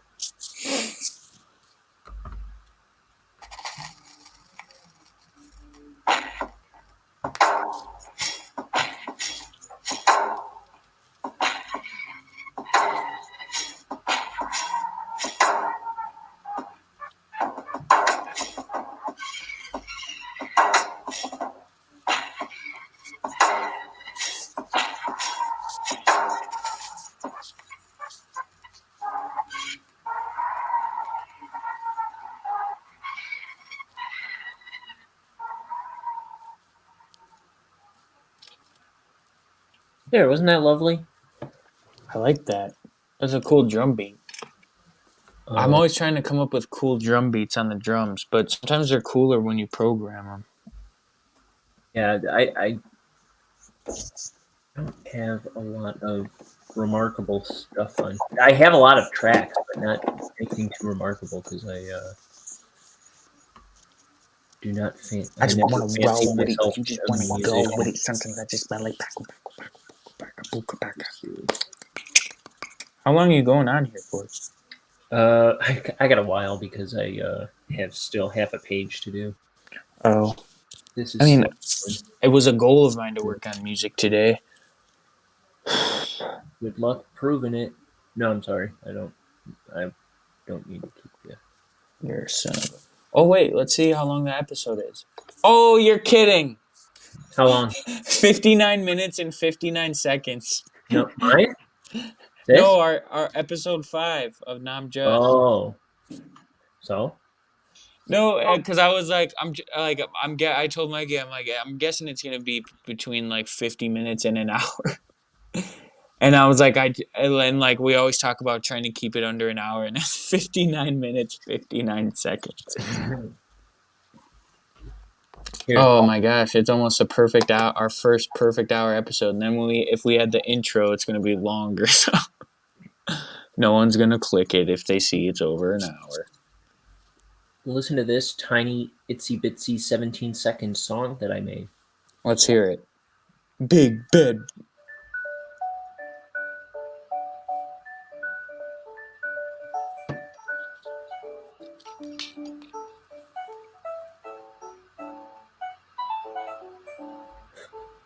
Did you hear that? Yeah. I didn't realize how incredibly quiet it was. I heard that before. I think. Where did you make these on? That was made in the last thing was made in Fruity Loops. That one was made in some little. There used to be this like little website called, I think it was like inudge.com or something like that. It was like a little like desktop. Well, not app. It wasn't even an app. Apps weren't so versatile and big back then. I think that's when they were saying there was an app for that, and there wasn't usually an app for anything back then. Still, but yeah. But no, it was basically a little music app, but it was on a website. There probably was an app for it, and it doesn't exist anymore. But it was called Nudge, and I would just make like little pieces of music all the time with it, and I loved it so. And now it seems like you can't get. There were a bunch of things like it back then, but now it seems like you can't get stuff like that anymore. They made it harder. Yeah, they made it harder. And they made me have to learn it. Yeah, stupid internet. Stupid progress. The girl is mine because the doggone girl is mine. I love you endlessly. I can't believe we're at an hour. It's a good episode. The only thing is it starts out kind of slow in terms of funniness, but I thought the conversation was interesting enough to keep it all. Remember, I was like, we were like 17 minutes in. I'm like, we're 17 minutes in and we have like 90 seconds maybe. But I really I think I only took out like one small thing. I was gonna say like at the time you said that, and I was like, I feel like this is off to a really good start. I don't know what you're talking about. Yeah, it happened. I mean, it happens every time. I'm like, that episode kind of sucked, huh? And then I watch it back and I'm like laughing. I'm like, this is pretty good. Well, I thought the Bippy one was good. That was my favorite. Blippy. Is that his name? Bloopy? Blippy. Blippi. I thought that one was good, and then I listened back to it, and I'm like, maybe you guys are good, but I don't. I'm like clammed up the whole dang time. So you watch it in terms of yourself, because you said the beginning is good of this one. The beginning one is mostly you. Or the beginning of this one is mostly you. But I was like, yeah, this is pretty good. So I kept it I know all. you and Mike can entertain. If I feel like I'm on, I feel like that's like a necessary thing. Because I can't be the only, I can't be the only, like, why am I there if I can't You had some good bring anything to the table? You had some good stuff in this one. So I need to get better at I was texting Mikey. I was like, there were some parts there was one part I was laughing at because me and Mikey were like trying to get like, I guess something out of you, just like a yes and situation. And you kind of shut it down both times just by going, nah, no. And then like Mikey was like, did you get any connections to this like Carl Montgomery guy? And he wanted you to be shocked that he even remembered that name or something. He was telling me on the phone. And he was like, I thought like at least he would like go with it or like tell a story about what that was, but you just said, nah, no. So well, did I talk about it at all? No, not at all. I was like laughing because we did that like twice in a row, and you were just like, nah. I think I was just like shy to talk about. I think that's what we both said. Like I don't think you wanted to even talk about it, but yeah, because he explained to me because I didn't even know what he was talking about at the time. But yeah, but no, you had some good stuff in this one. That was funny. Okay. I mean, it starts What off did we talk slow, about? but I don't remember. well, we talked about some where we looked at some tweets, Uh-huh. and we talked about the metaverse was like the main thing in this Oh, yeah, episode, and then we looked up like that Mark Zuckerberg video, and then we started talking about Scary Coin, which is a metaverse coin. Oh, And is it that just an actual thing? I thought we you guys literally were- we start talking about the metaverse like halfway through, and it just gets like just more and more bizarre until the very end, and I'm like, you know what? If there's anything we can do right now to avoid getting like sucked into any of this, is just don't buy a VR headset. And that's basically how it wraps up. Because it just got more and more ridiculous as the episode went. Like when we fell down the metaverse hole. But it was pretty funny. And I am not making that up. All right. So nervous. What is that? Oh, it's when we're watching Mark Zuckerberg take off his sweater. Oh, that guy. That guy. His glowing, white-hot chest burning into our eyes. I'm thinking of a new hairstyle. Maybe like something like this. The drops of rain, they fall all over. My This- lip ring really makes you crazy. You did this. Tidal waves, they rip right through me. That last song that you played, I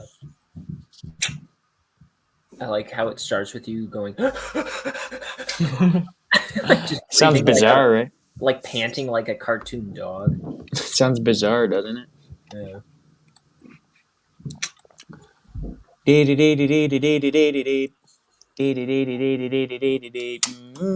My problem now is because I'm so new to producing, I keep trying out new stuff, and then I don't finish anything. And that first one I showed you is the closest thing I have to finishing, so I'm trying to focus on that.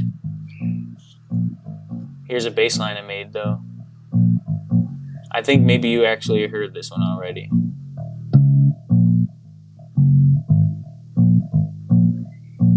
All this one is a bass line.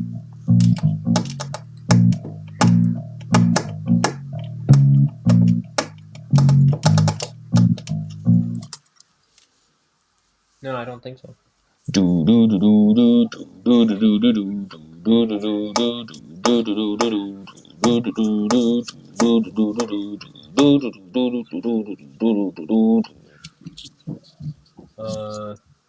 Haven't done anything with it though. Hit him in his head with a whipping pole. Hit him in his head with a 39-foot pole, like he's the Grinch. What? Here's the thing I made called "Sleeping in the Mud." Sleeping in the mud, yeah, yeah, yeah. Sleeping in the mud. So you can't. It's got a lot of sound effects in it, like space sound effects. Can you turn it louder at all, or no? It's getting there. Oh. So it doesn't sound like it started yet.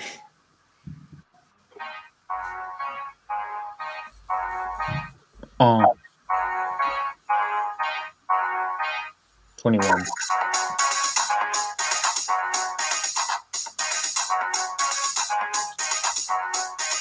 Pickles.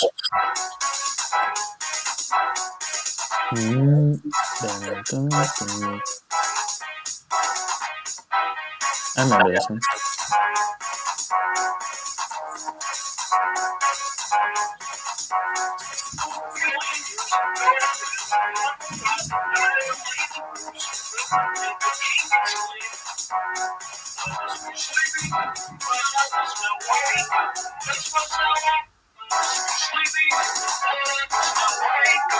Is this Fruity Loops too? Yes.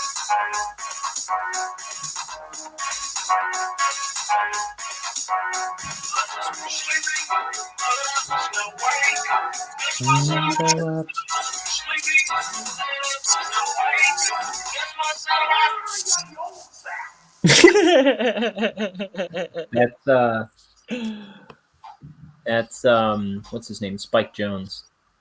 At the end of a song called Chloe. Jackass Spike Jonze? Or somewhere in the middle of a song called Chloe. He goes, "Where are you, you old bat?"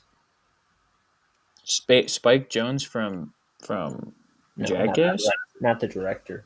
Is he? What does he have to do with Jackass? Does he I don't direct? know. He was in Jack.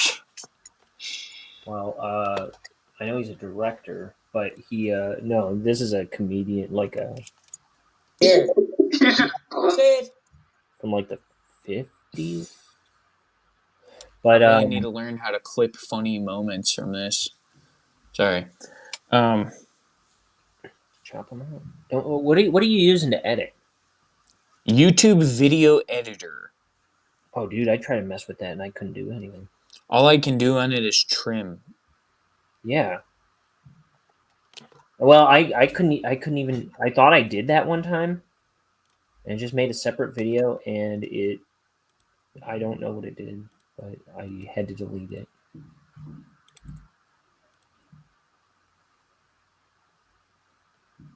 I don't understand things. I'm a layman, Liam. You can say that 700 times. I'm just kidding. Very well, I will. And very well he did. I'm a layman, Liam. I'm a layman, Liam. I'm a layman, Liam. I'm a layman, Liam. That reminds me of what do you call it? Who Framed Roger Rabbit? Hi, Eddie. Hi, Eddie. Hi, Eddie. Hi, Eddie. I think at the end they say bye, Eddie. Bunch of hummingbirds in his face. Bunch of hummingbirds in his face. Oh, that should be next single. Hey, hey, everyone, just. Uh-huh.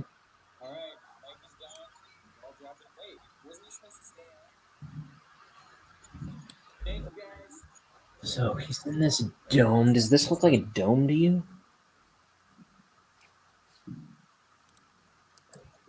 Hey, everyone, just.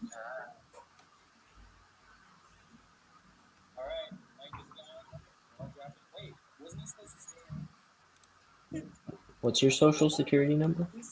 It's blank blank blank. Yeah, yank yank. Ooh, ooh, oh. I'm just kidding. So that's what it is. Well, folks, you heard it here first. I was gonna tell them to have a good day, but I just told them. Hey, everyone, just. All right, Mike is gone. We're all dropping. Wait, wasn't he supposed to stay on? Thank you, guys. Tune in next time. Not just, he's just kidding. No, I'm not kidding. I should not explain what it means. Yet somehow, I don't even know why. And I mean it. I never intended it to say it at the end of everything, at the end of every one, but I did it one time, and then I was like, I'll just say that the second time, and then I was like, I'll just do that every time. I think you should say, "No, I'm just," and I mean it.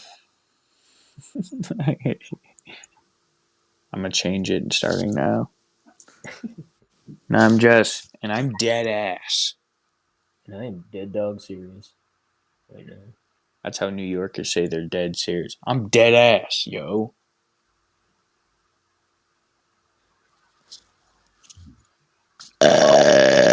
Excuse me. Pardon me.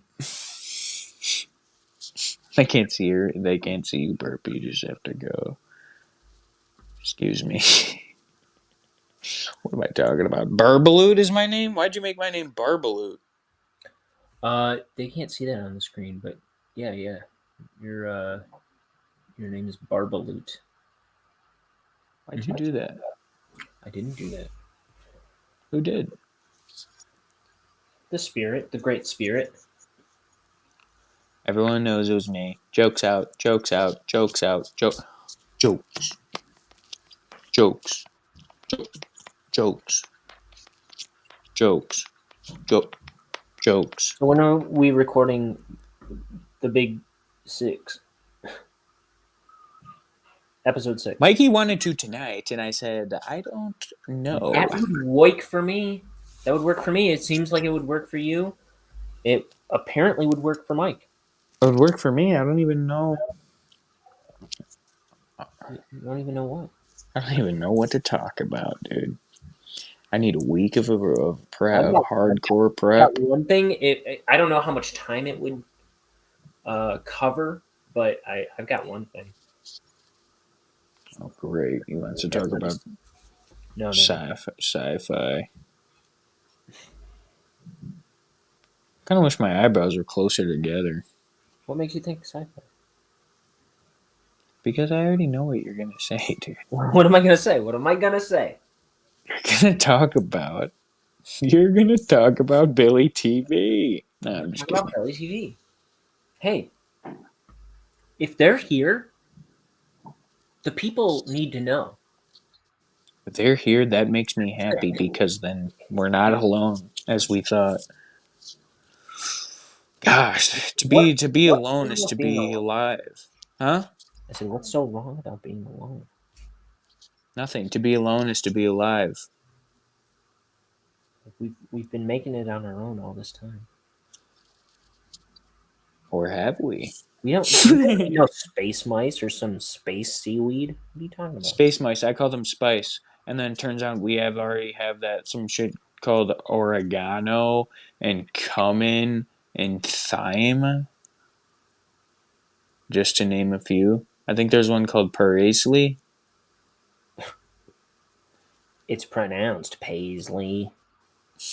Oh, and basil. Basil is a good one. Basil is a good one for soup. Basil is one that mom uses for soup. Basil. Okay. I'm an imbecile, more like.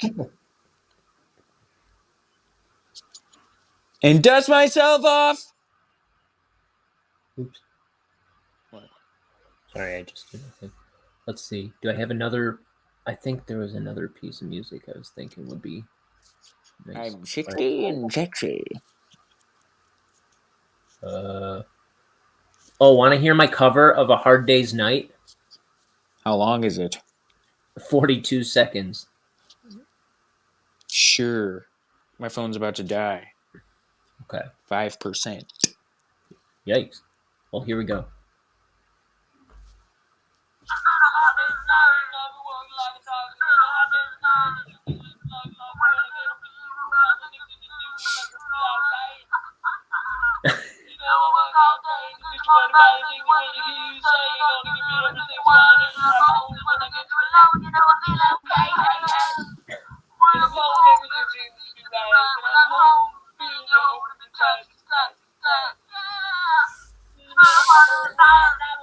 I don't know what this is. I don't even know what you're covering. I know what you said, but I don't know what it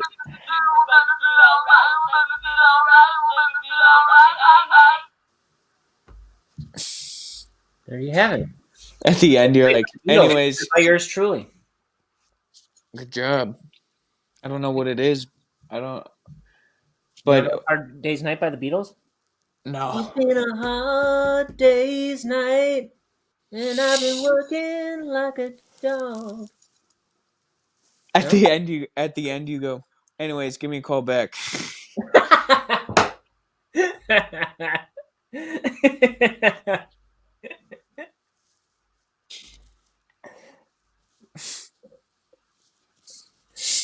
Yeah, that was my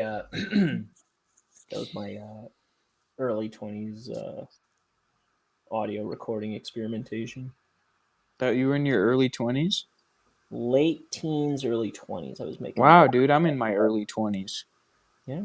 Soon I'll be in my mid 20s. Wow, you're off to a better start than me, music-wise. Well, I suppose I have. But you put the fire in me that I gotta get going because you said don't let your 20s go by because they go by so fast. And I said, oh God. It's true. You are here, mountain. Oh, You are here, mountain, Montana. maybe Do you not. think that this is the funniest graphic novel you ever seen? Not even close. Oh God, that's I no think there's. good. No, I mean, I think there's funny stuff in it. I mean, I think I asked you one I time. can't think of a funnier What one. I can't think of a what less funny one is it? necessarily. More just like just a story. You focused more on the story than I am focusing more on the story, but there are jokes and things that I've got throughout it where there's some funny stuff in here. It's not priority number one, but I think there's some really funny stuff in here. I can't imagine that it's gonna be done, but it is one day gonna be done. I That's how yeah, I feel about like confident. my stuff too. I'm like I can't even imagine what it's gonna be like when it's done. All I know is that one day it will be. Yeah. Well, that's what I was saying earlier. Is like my goal really is to kind of prove to my art school friends that have given up on their art careers that any idiot can do this stuff, If and they put that's why I have to finish it. You don't want them to give up. Yes, that's right. Are you still good friends with them? Uh-huh. Like two of my best friends went to art school with me, but they have since abandoned their artistic aspirations. That's sad. Yeah. Well, the thing, I went, I think I was pretty discouraged when I went to my art school as well because I was being taught all these programs that I really had no interest in, like these computer programs to make art, like 3D art and stuff like that. And my frustration with that was always that I was more interested in art than I was in math, and all these programs seemed to be too much math and not enough art. And and I think everyone else was trying to really like make that stuff work for their stuff, and uh, I now I would have been better off maybe in the long run if I was able to embrace that more and make it work for me. Mm-hmm. But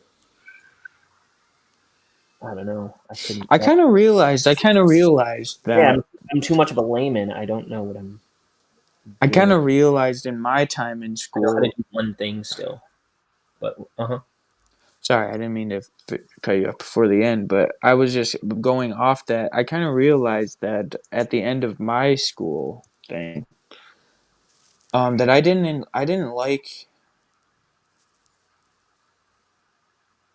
I don't know. They gave us some freedom to do things, but I guess I didn't take advantage of that. But at the same, I don't like the idea of getting a job that's in that, in entertainment. I was like the way that I want to do it is if I just do it on my own. yeah, I me think too. I think I'd be way more fulfilled doing a regular job and then doing what I love on like my own time Yeah, and just trying to do it that way than having a job and now I have a job at a radio station. It's not like the worst thing, but it's mhm. not like I wouldn't I mean, I wouldn't call it like my passion or anything. Because if I Sure. were passionate about it, I would not feel like I have to force that. I feel like I would just be gravitating towards it and wanting to, move up there. But I don't feel that. Yeah, and that was my thing too. It's like I was getting these art jobs that that was the goal. I was like, finally, I'm getting paid to make art, and then I was Hmm. like, yeah, but I'm not. very happy doing these jobs, working for these people with like no who also have like maybe my one teaching boss, she was passionate about what she did, but it was like it I don't know. It's like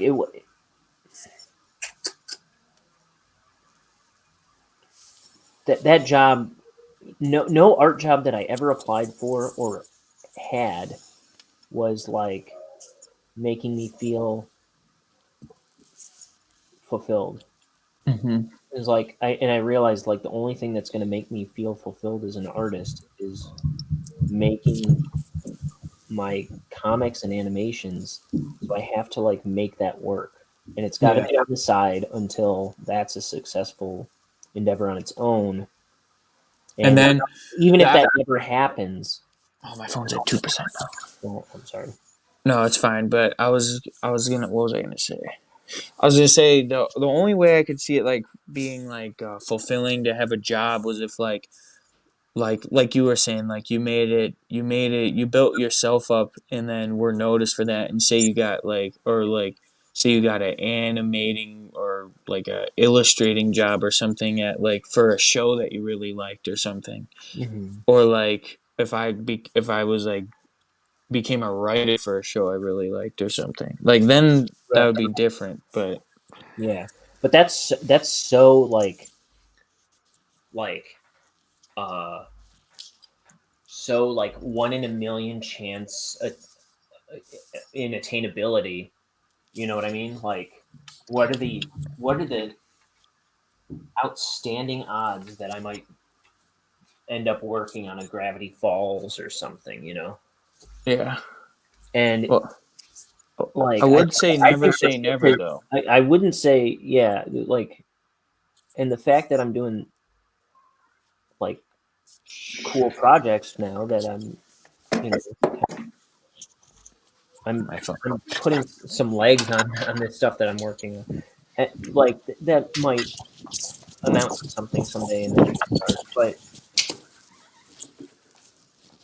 I mean, still, I can't count on that, Yeah, and I wouldn't recommend anybody else count on that. I mean, pursue it, but don't hold your breath at the same time. Goodbye, Liam.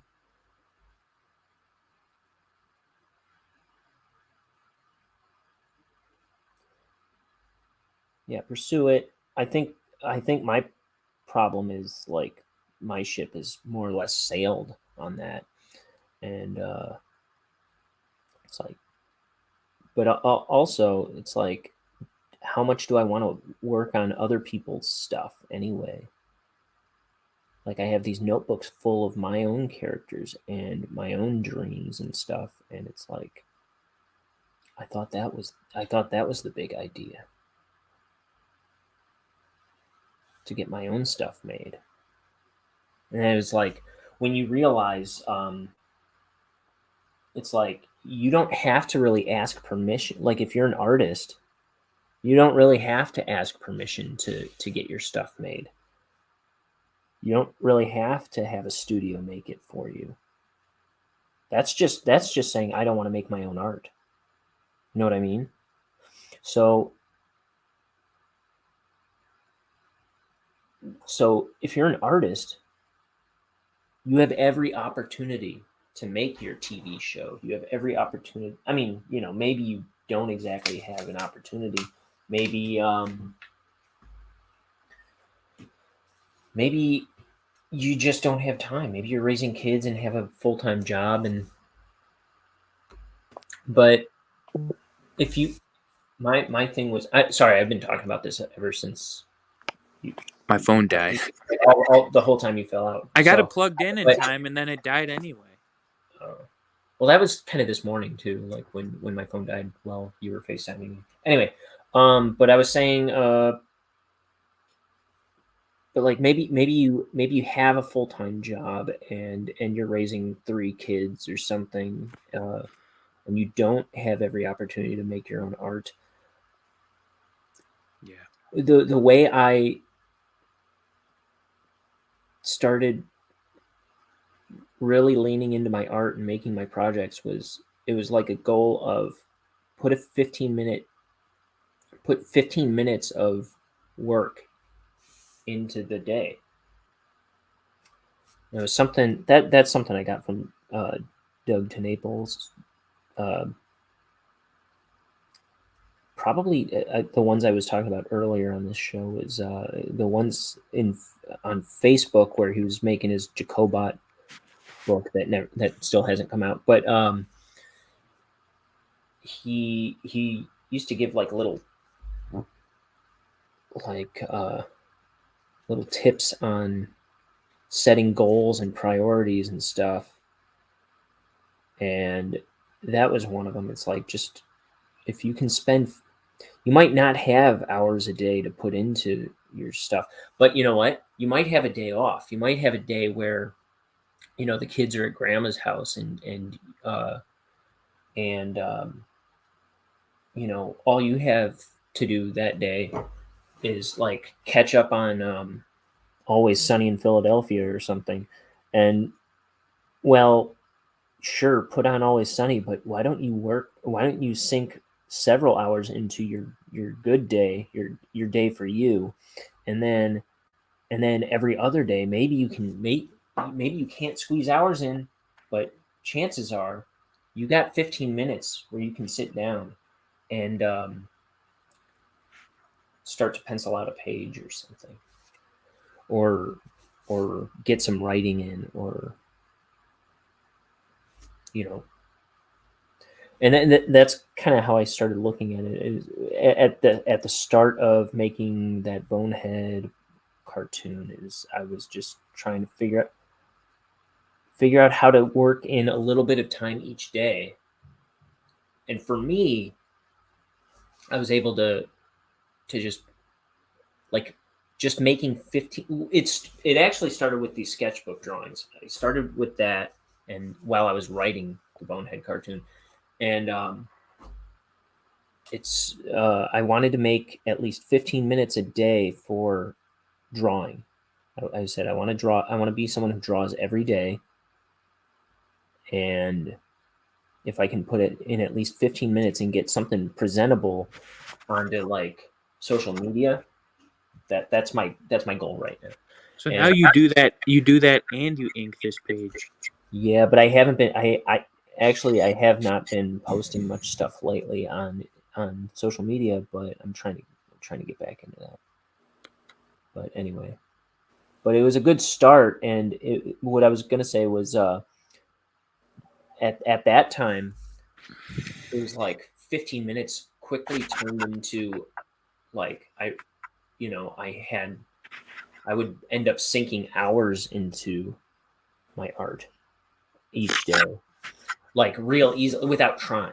Just trying to put in 15 minutes, it would be like 2 hours later. I have this done, and so it was like there was a long time at the beginning where I was like, I never realized how much time I had in the day. As it turns out, I do, but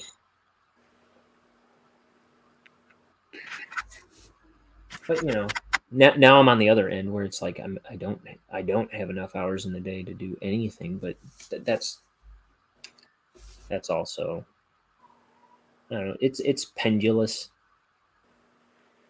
Well, and then you seem like you have hours. I mean, you get to stream 4 hours a day. I mean, not always. But there's some people who'd love to do that. Yeah. Who does Absolutely. It? And I stream at least 4 or 5 days a week, most weeks. At least 4 or 5 days. Yeah. It would be too soon if I had a child. I'd be like, not yet. Well, I was getting to a point where I was sick of saying not yet. I kept telling myself not yet for like 15 years. Wait, about what? Finishing projects and. Oh, I said for having a child. Oh. It's just too soon. Horse pucky. Now, it would be the best thing ever. I mean, I'm saying that would become the best thing ever, but I just want to figure some stuff. I just want to keep figuring out myself right now. Sure. In my daydream, you love me too. We will dance on 2 feet, 2 feet, 2 feet. Now, it's not crazy to, but when I'm with you, that's enough for me, for me. Oh yeah. Because dancing on 2 feet, that's not crazy. I mean, Especially not in someone's daydream. That's just everything's relative.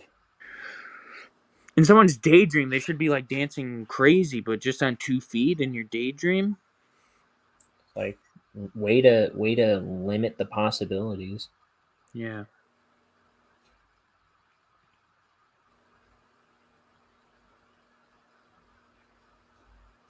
Anyways, I wonder if I should work on music. I want to, but it's the one thing. I basically have writer's block right now, so it's frustrating every day. Write about lizard men. Okay, Write that'd about, be easy. write It's only about when I try to write about my real life is that when it's hard. write So about how love is sweet as candy. I mean, that's sort of I want candy. mm. I want candy. Listen to my voice crack and break and snap. My voice snapped.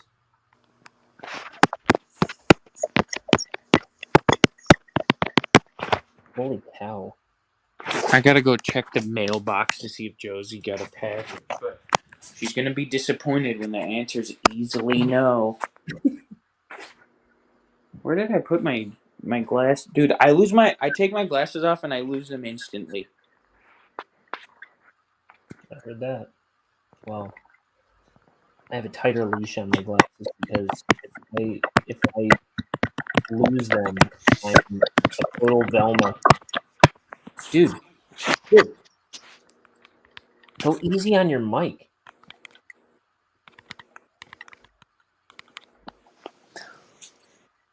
What the F word, mother fax Machine. fax machine? Dude, I can't find my bloody glasses. My bloody. Is that a problem? Is that a problem for you? What? I said, is that a problem for you? I take them off and I can't find them because I can't see. I thought you had a very light prescription. You thought I what? Had a very light prescription. Maybe for you, rat poison eyes. Freaking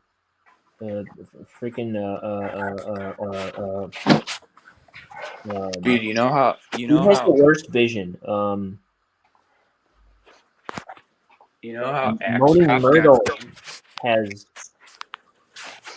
better vision than me. who? I don't know. Harry Potter.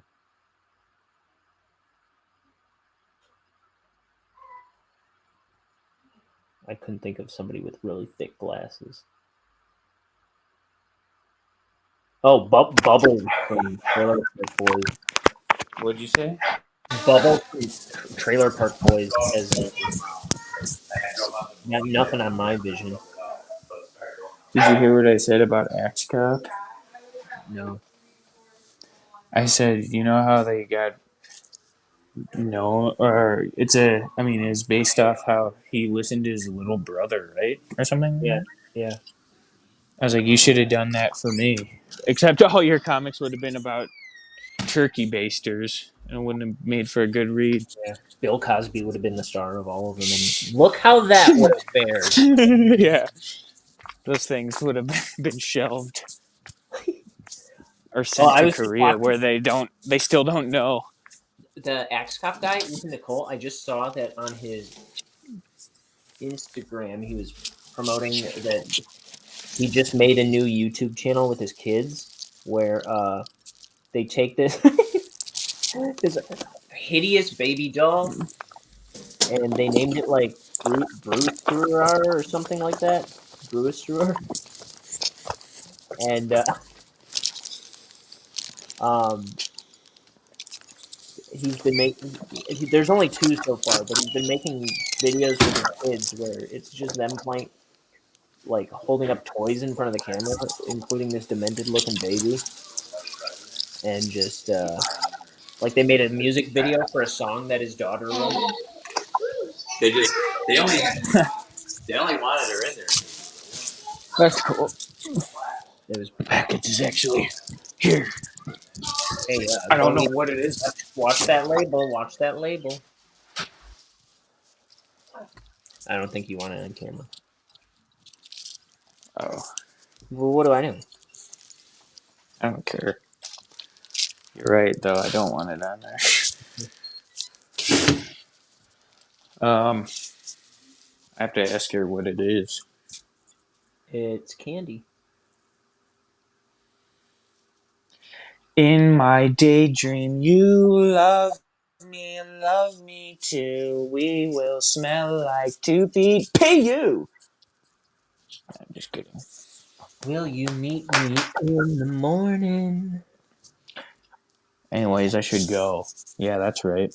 You still bogus. Dang. Why did I just say? So you want to record a new Guga today? Maybe. I don't know. I don't know if. I don't know. I'm gonna tell Mike to harass you into it. Okay. Okay. But I don't know. We'll see, Goo Gun. You don't, Be an you don't action-packed get many opportunities like this where we're all raring to go at the same time. It would be a Mm-hmm. yeah. It would be a action-packed day for me for sure. Editing a video. Now I'm gonna try to work on music when I hang up. Okay. And I made money today because I worked. Yeah. You're a triple threat. So it's like, yeah, I'm a painter, I'm a disease, and I'm a drug cartel.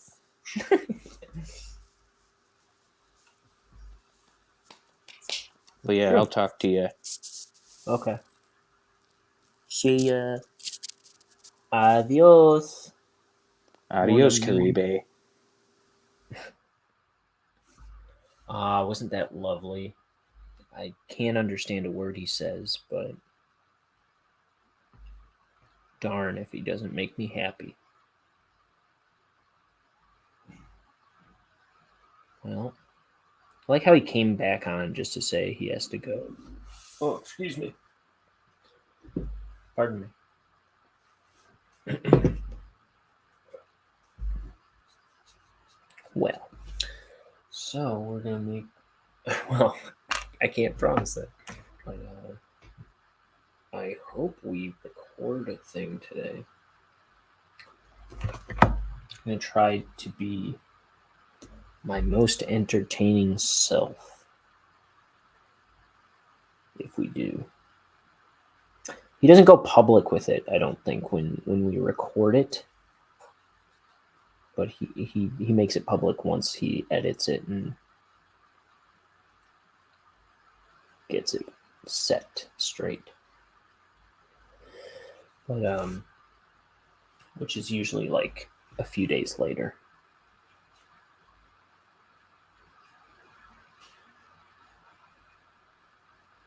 But I'd like to record one today.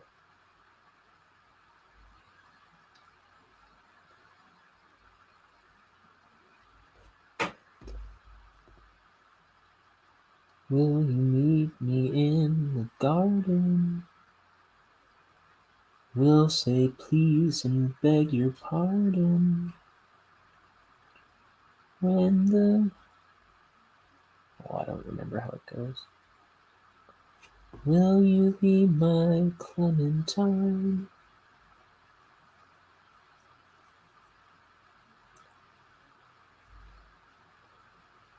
I will ride your elevator. We'll stay out till it is later. When the leaves wither and dry.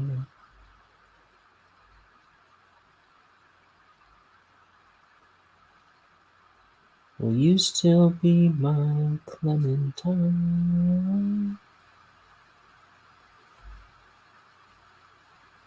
I don't remember how the song goes, but it's a song titled Clementine by Pink Martini.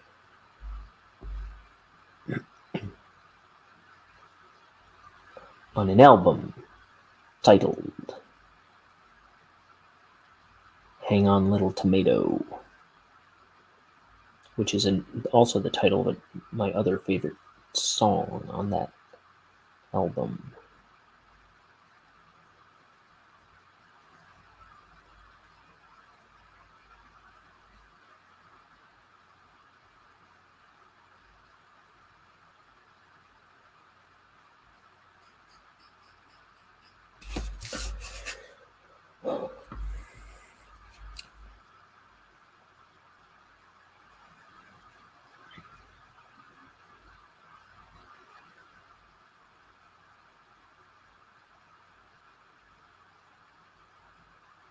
You are here.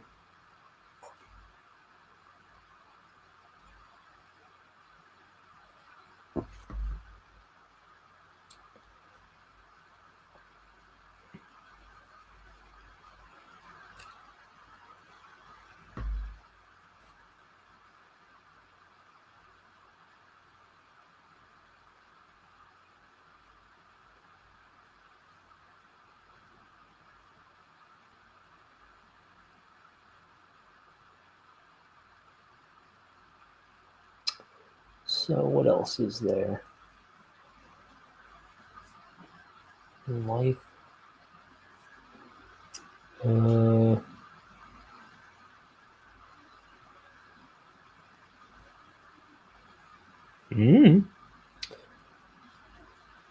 Just trying to make a go of it.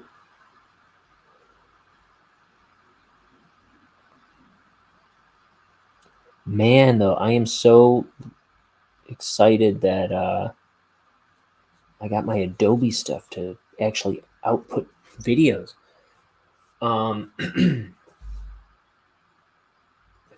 Did I have anything I was making for the show? I have an animation I was working on for this show, but I don't think I have a use for it yet. The one that I made. So because that was just kind of a tester thing to see if it would work, and it didn't at the time, but now it should. But now I can make stuff and know that I can put it in. So that'll be nice. Like I can pre-make. I can even take videos of like Grover Cleveland and then pre-record videos and then put them drop them into the show, you know? So that'll be nice.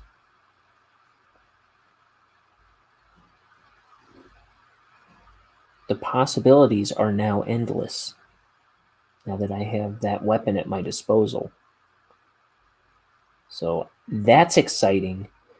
I'll also be able to help Nam Just a little more.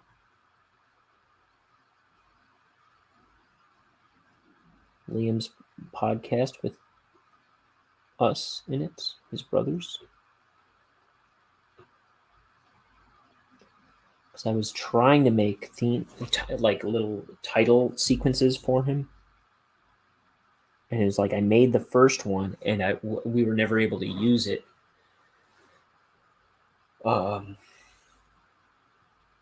because it wasn't working for me. But it was like I had recently made things and couldn't explain why it wasn't working. So that's the thing. It's like it works fine, and then one day it doesn't. It's like, what happened to the files on my computer that run the program? You know what I mean? This thing that drives me up a wall. Silicon Valley. Knock it off. All you do is just make stuff more complicated than it has to be. Ay, ay, ay, ay, ay. I thought you were making the world a better place. You're just making it a more tedious place.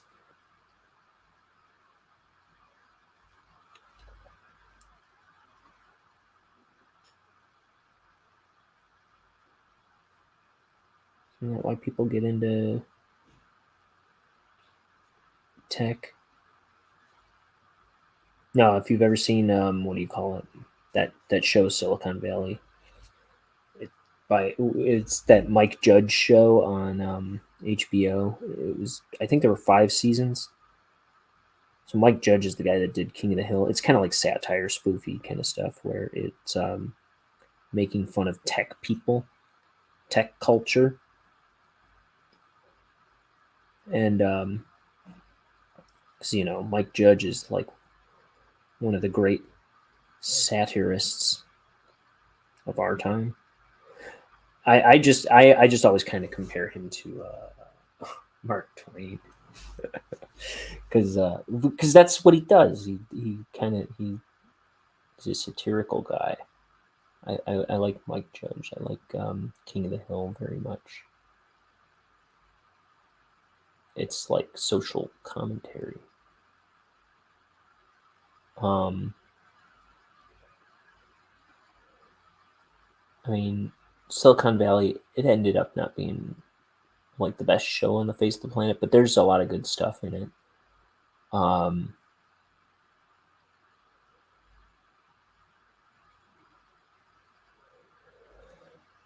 And what do you call it?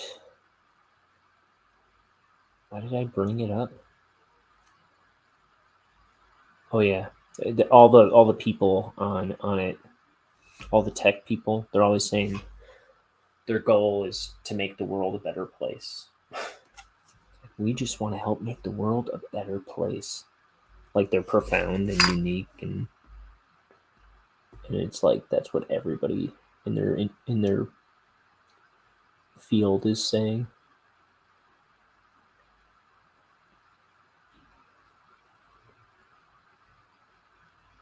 And they're designing like high-tech toilets or something like profoundly stupid. We're just trying to make the world a better place.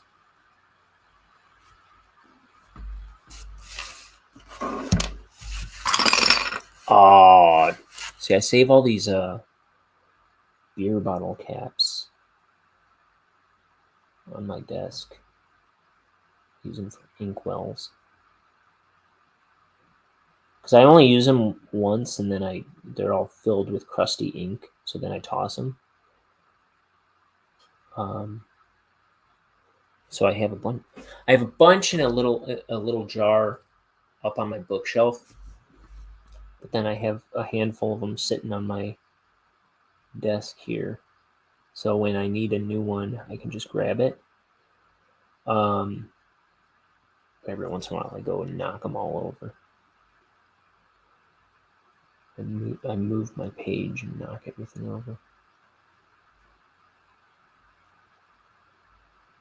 Okay, we got one more panel after this. We're almost done with this one. We're almost done with this one, yeah?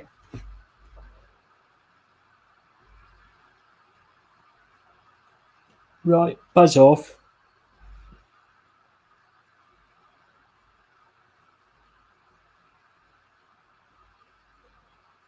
heard someone say buzz off somewhere recently, and I was like, I feel like I haven't heard buzz off in such a long time. It was such a delightful alternative to the other one, where I was like, man, I'm gonna start using buzz off more. I didn't realize it, but I miss buzz off.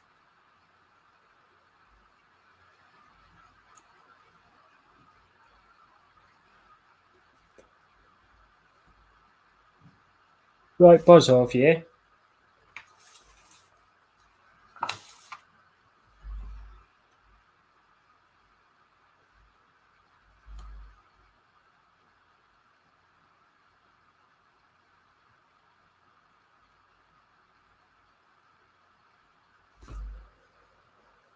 Oh, it never fails. I ran out of ink right before the last panel. Usually, a beer bottle cap like this, it's usually like a perfect size for a page. But a lot of times for me, I run out like one panel too soon.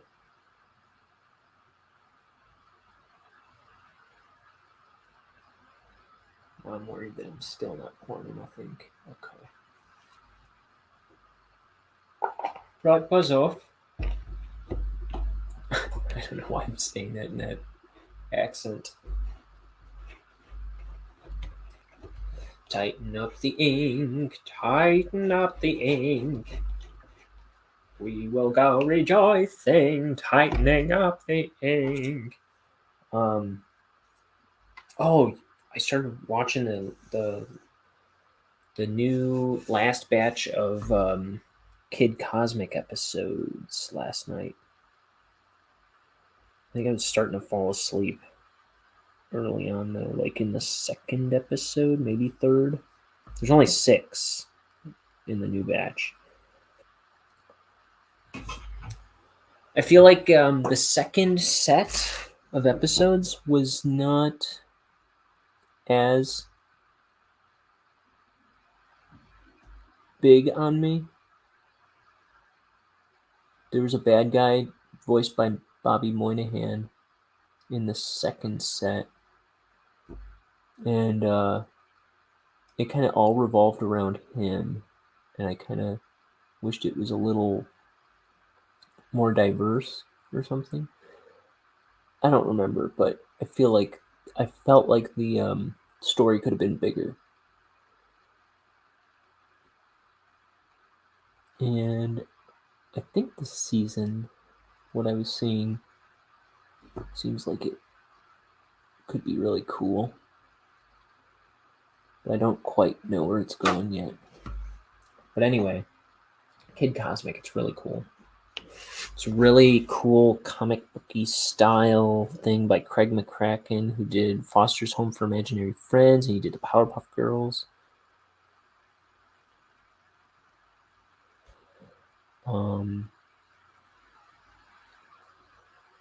Wander Over Yonder, which I never really saw.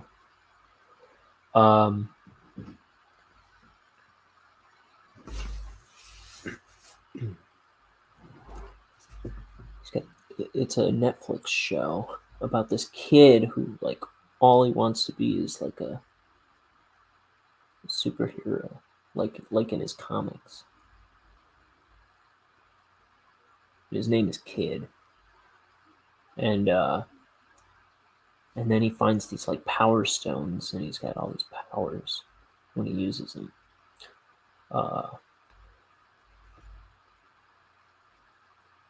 But then he's like,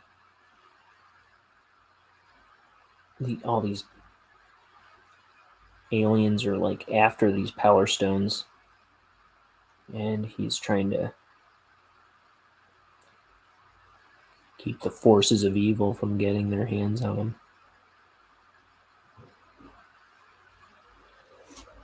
And he kind of ends up enlisting all the town locals, the local color of the neighborhood, of the little desert strip of road that they live on. So it's like a desert town where kid lives in a trailer with his grandpa Papa G, and then the rest of the cast is kind of like centered around this little desert diner where there's this girl Jo that works there with her mom Flo, and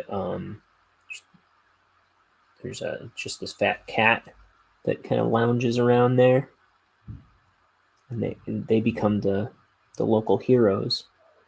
And then there's also like the fry cook and the I don't know the server or something, and like all the bar patrons. Oh, I forgot about the little girl, of the two biker, like Mexican biker couple that frequent the diner. They have a little daughter. I forget what her name is, but her superhero name is Nina Chicantica. Nina Chicantica. Because she gets really big. That's her power. It's a really good show. I love it. I mean, like I said, I especially love that first set of episodes, but it's pretty good. And there's not many in all together. They're all up there now, though. It's over after this last 6. At least that was my understanding. It came out a while. The last one's dropped a while ago, but I haven't gotten around to checking them out until last night. Yeah, and I was falling asleep while I was watching like the first couple episodes, so I went to bed, and then I couldn't sleep, and I was just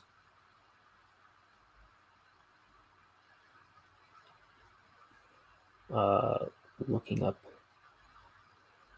philosophers and all kinds of stuff like that the rest of the night. And I slept all the morning away, which I hate. I've never been able to. I can't stand sleeping my days away.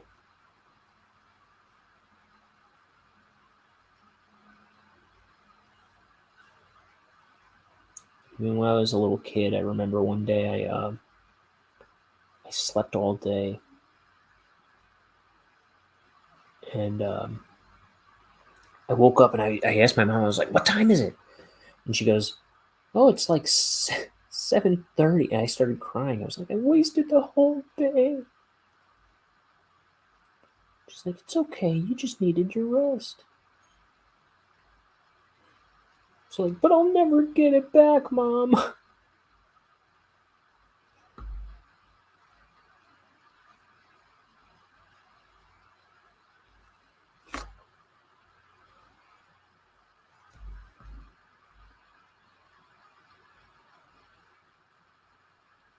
I always think of that.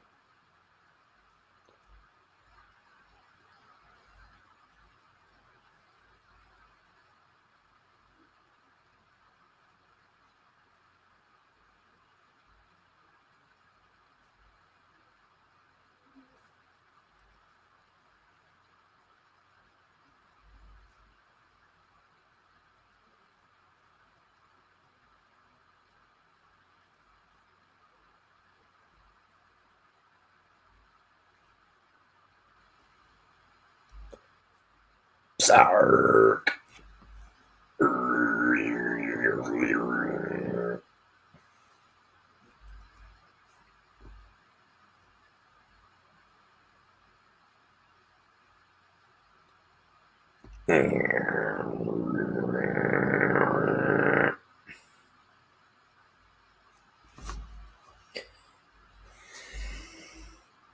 Trees down.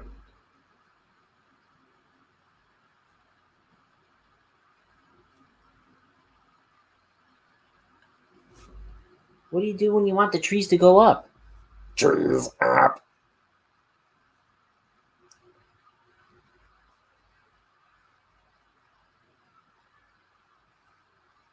Here, I'm gonna do my patented going over this line.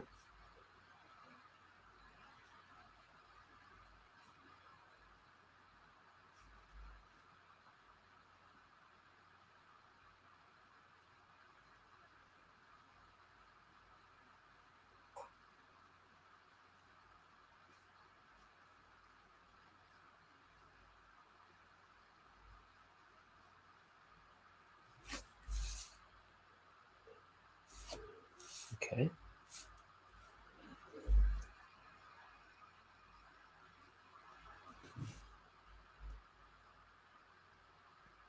There we go. That works for me. This should...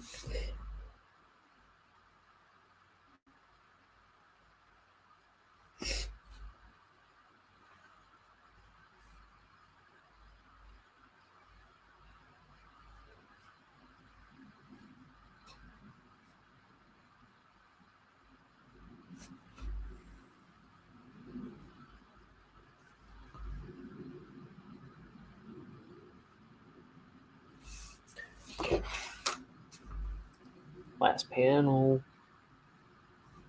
I'm excited, are you? You're like, I've never been more excited for anything to be over in my entire dang life.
Yeah, after this, try and get a hold of Mike.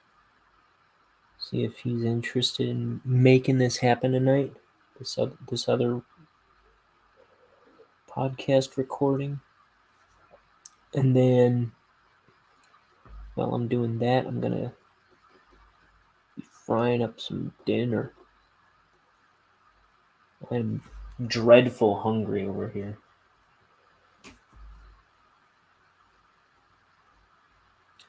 Hopefully that satiates me. Having a real solid meal. 'Cause I've been like weirdly hungry for about 24 hours. Even though I've been eating. But I haven't had like a full meal. So I'm hoping that's all.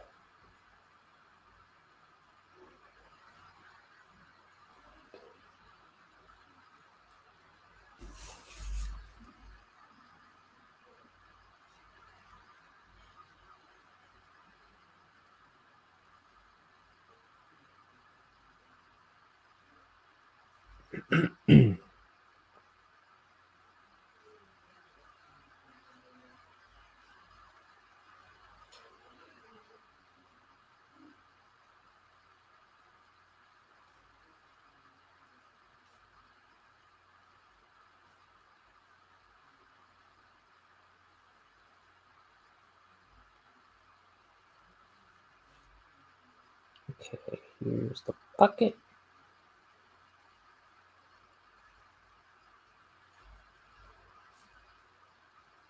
And then this is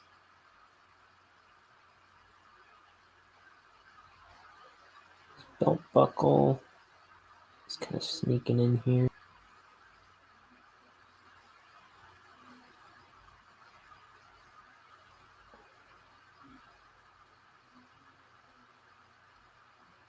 what do you call it? Drop shadow of his jacket onto his clothes.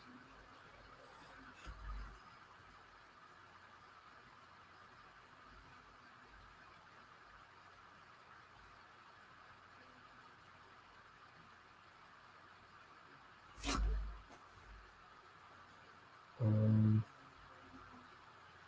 then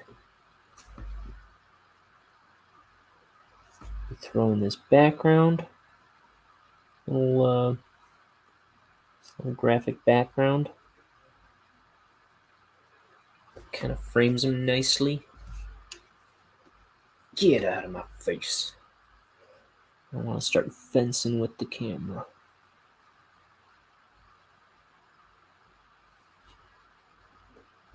Mm-hmm.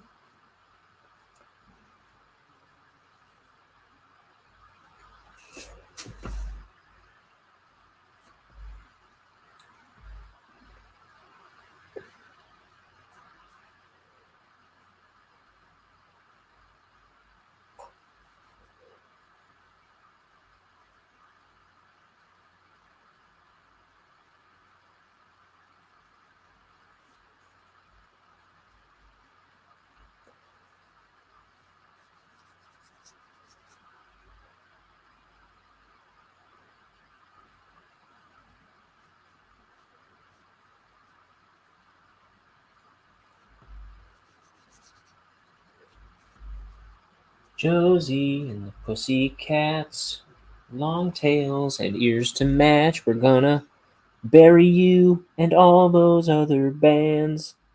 Yeah. Okay, so that's not how the song goes.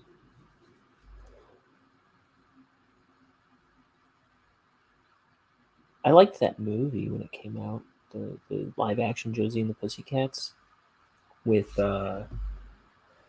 Tara Reid and Rosario Dawson, I believe. I'm not sure who played Josie.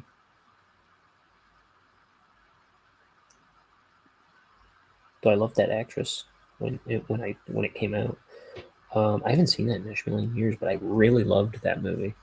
And it's got Seth Green and Breckin Meyer and Donald Faison. And right, he was in Du Jour, right? Donald Faison was.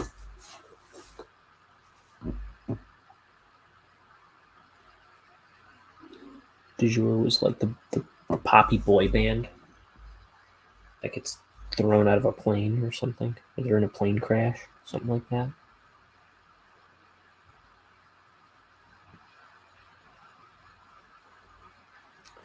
What's that guy's name? Alan Cumming. And was that Chelsea? Who plays the woman, or who's the bad guy woman in that? I'm so close, and I'm here Google. So close to finishing this page, and I'm googling Josie and the Pussycats cast members. Oh, it's Missy Pyle. No. Missy Pyle is in that movie. Parker Posey. That's what I'm thinking of.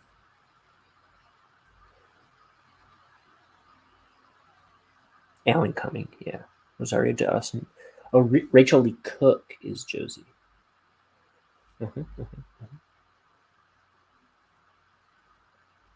I feel like I loved the songs that were in that movie, or that they wrote for that movie.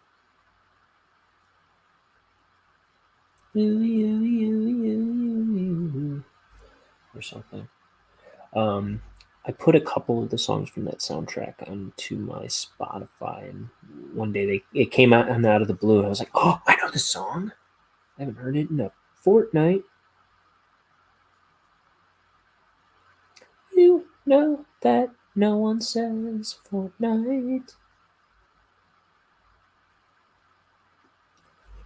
You know I pegged you for a liar when you said the word fortnight. Where did you come from anyway? A book.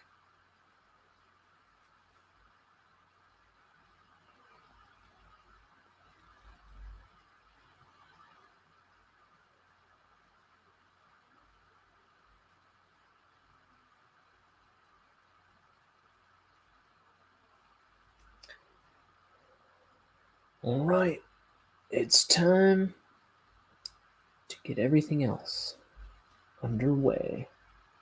Now that I will be ending this stream.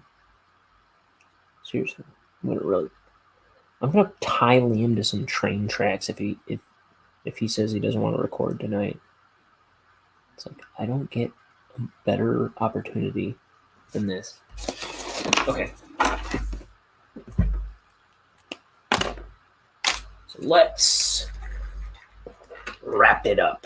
Look, my hair still looks like a mental patient's. A balding mental patient. That's what I look like. Oh, look at that. Yoink. Maybe I am a balding mental patient. That would make so much sense. So I should be back tomorrow if I can control my dang sleep habits. Maybe I'll try and get on in the morning. That would do me good if I streamed in the morning. Let me see what page we're on tomorrow. Oh, this is it doesn't look so cool in the pencils, but I'll bet it comes out cool. A lot of electricity. So they got thrown in this dome, and they power it on, and all this electricity is going on, and Bonehead starts freaking out. And look, Vorp. They squash and stretch. And then I really want you to see the next page. Ooh, the next 2 pages are going to be fun. Well, 2 pages from now, I'm going to have a lot of fun with. So we'll see. Anyway, that's the show. Thank you for watching Ink the Book Show, where we ink the book. I'm Ryan O'Connor. You can check out my other artwork at Instagram or Twitter at Wrangleshank, and there's a link in the description. That's what I was pointing at, I guess, theoretically. All right, I'm gonna make me some food and start a new broadcast elsewhere. Thanks for watching. Keep on watching. I love you.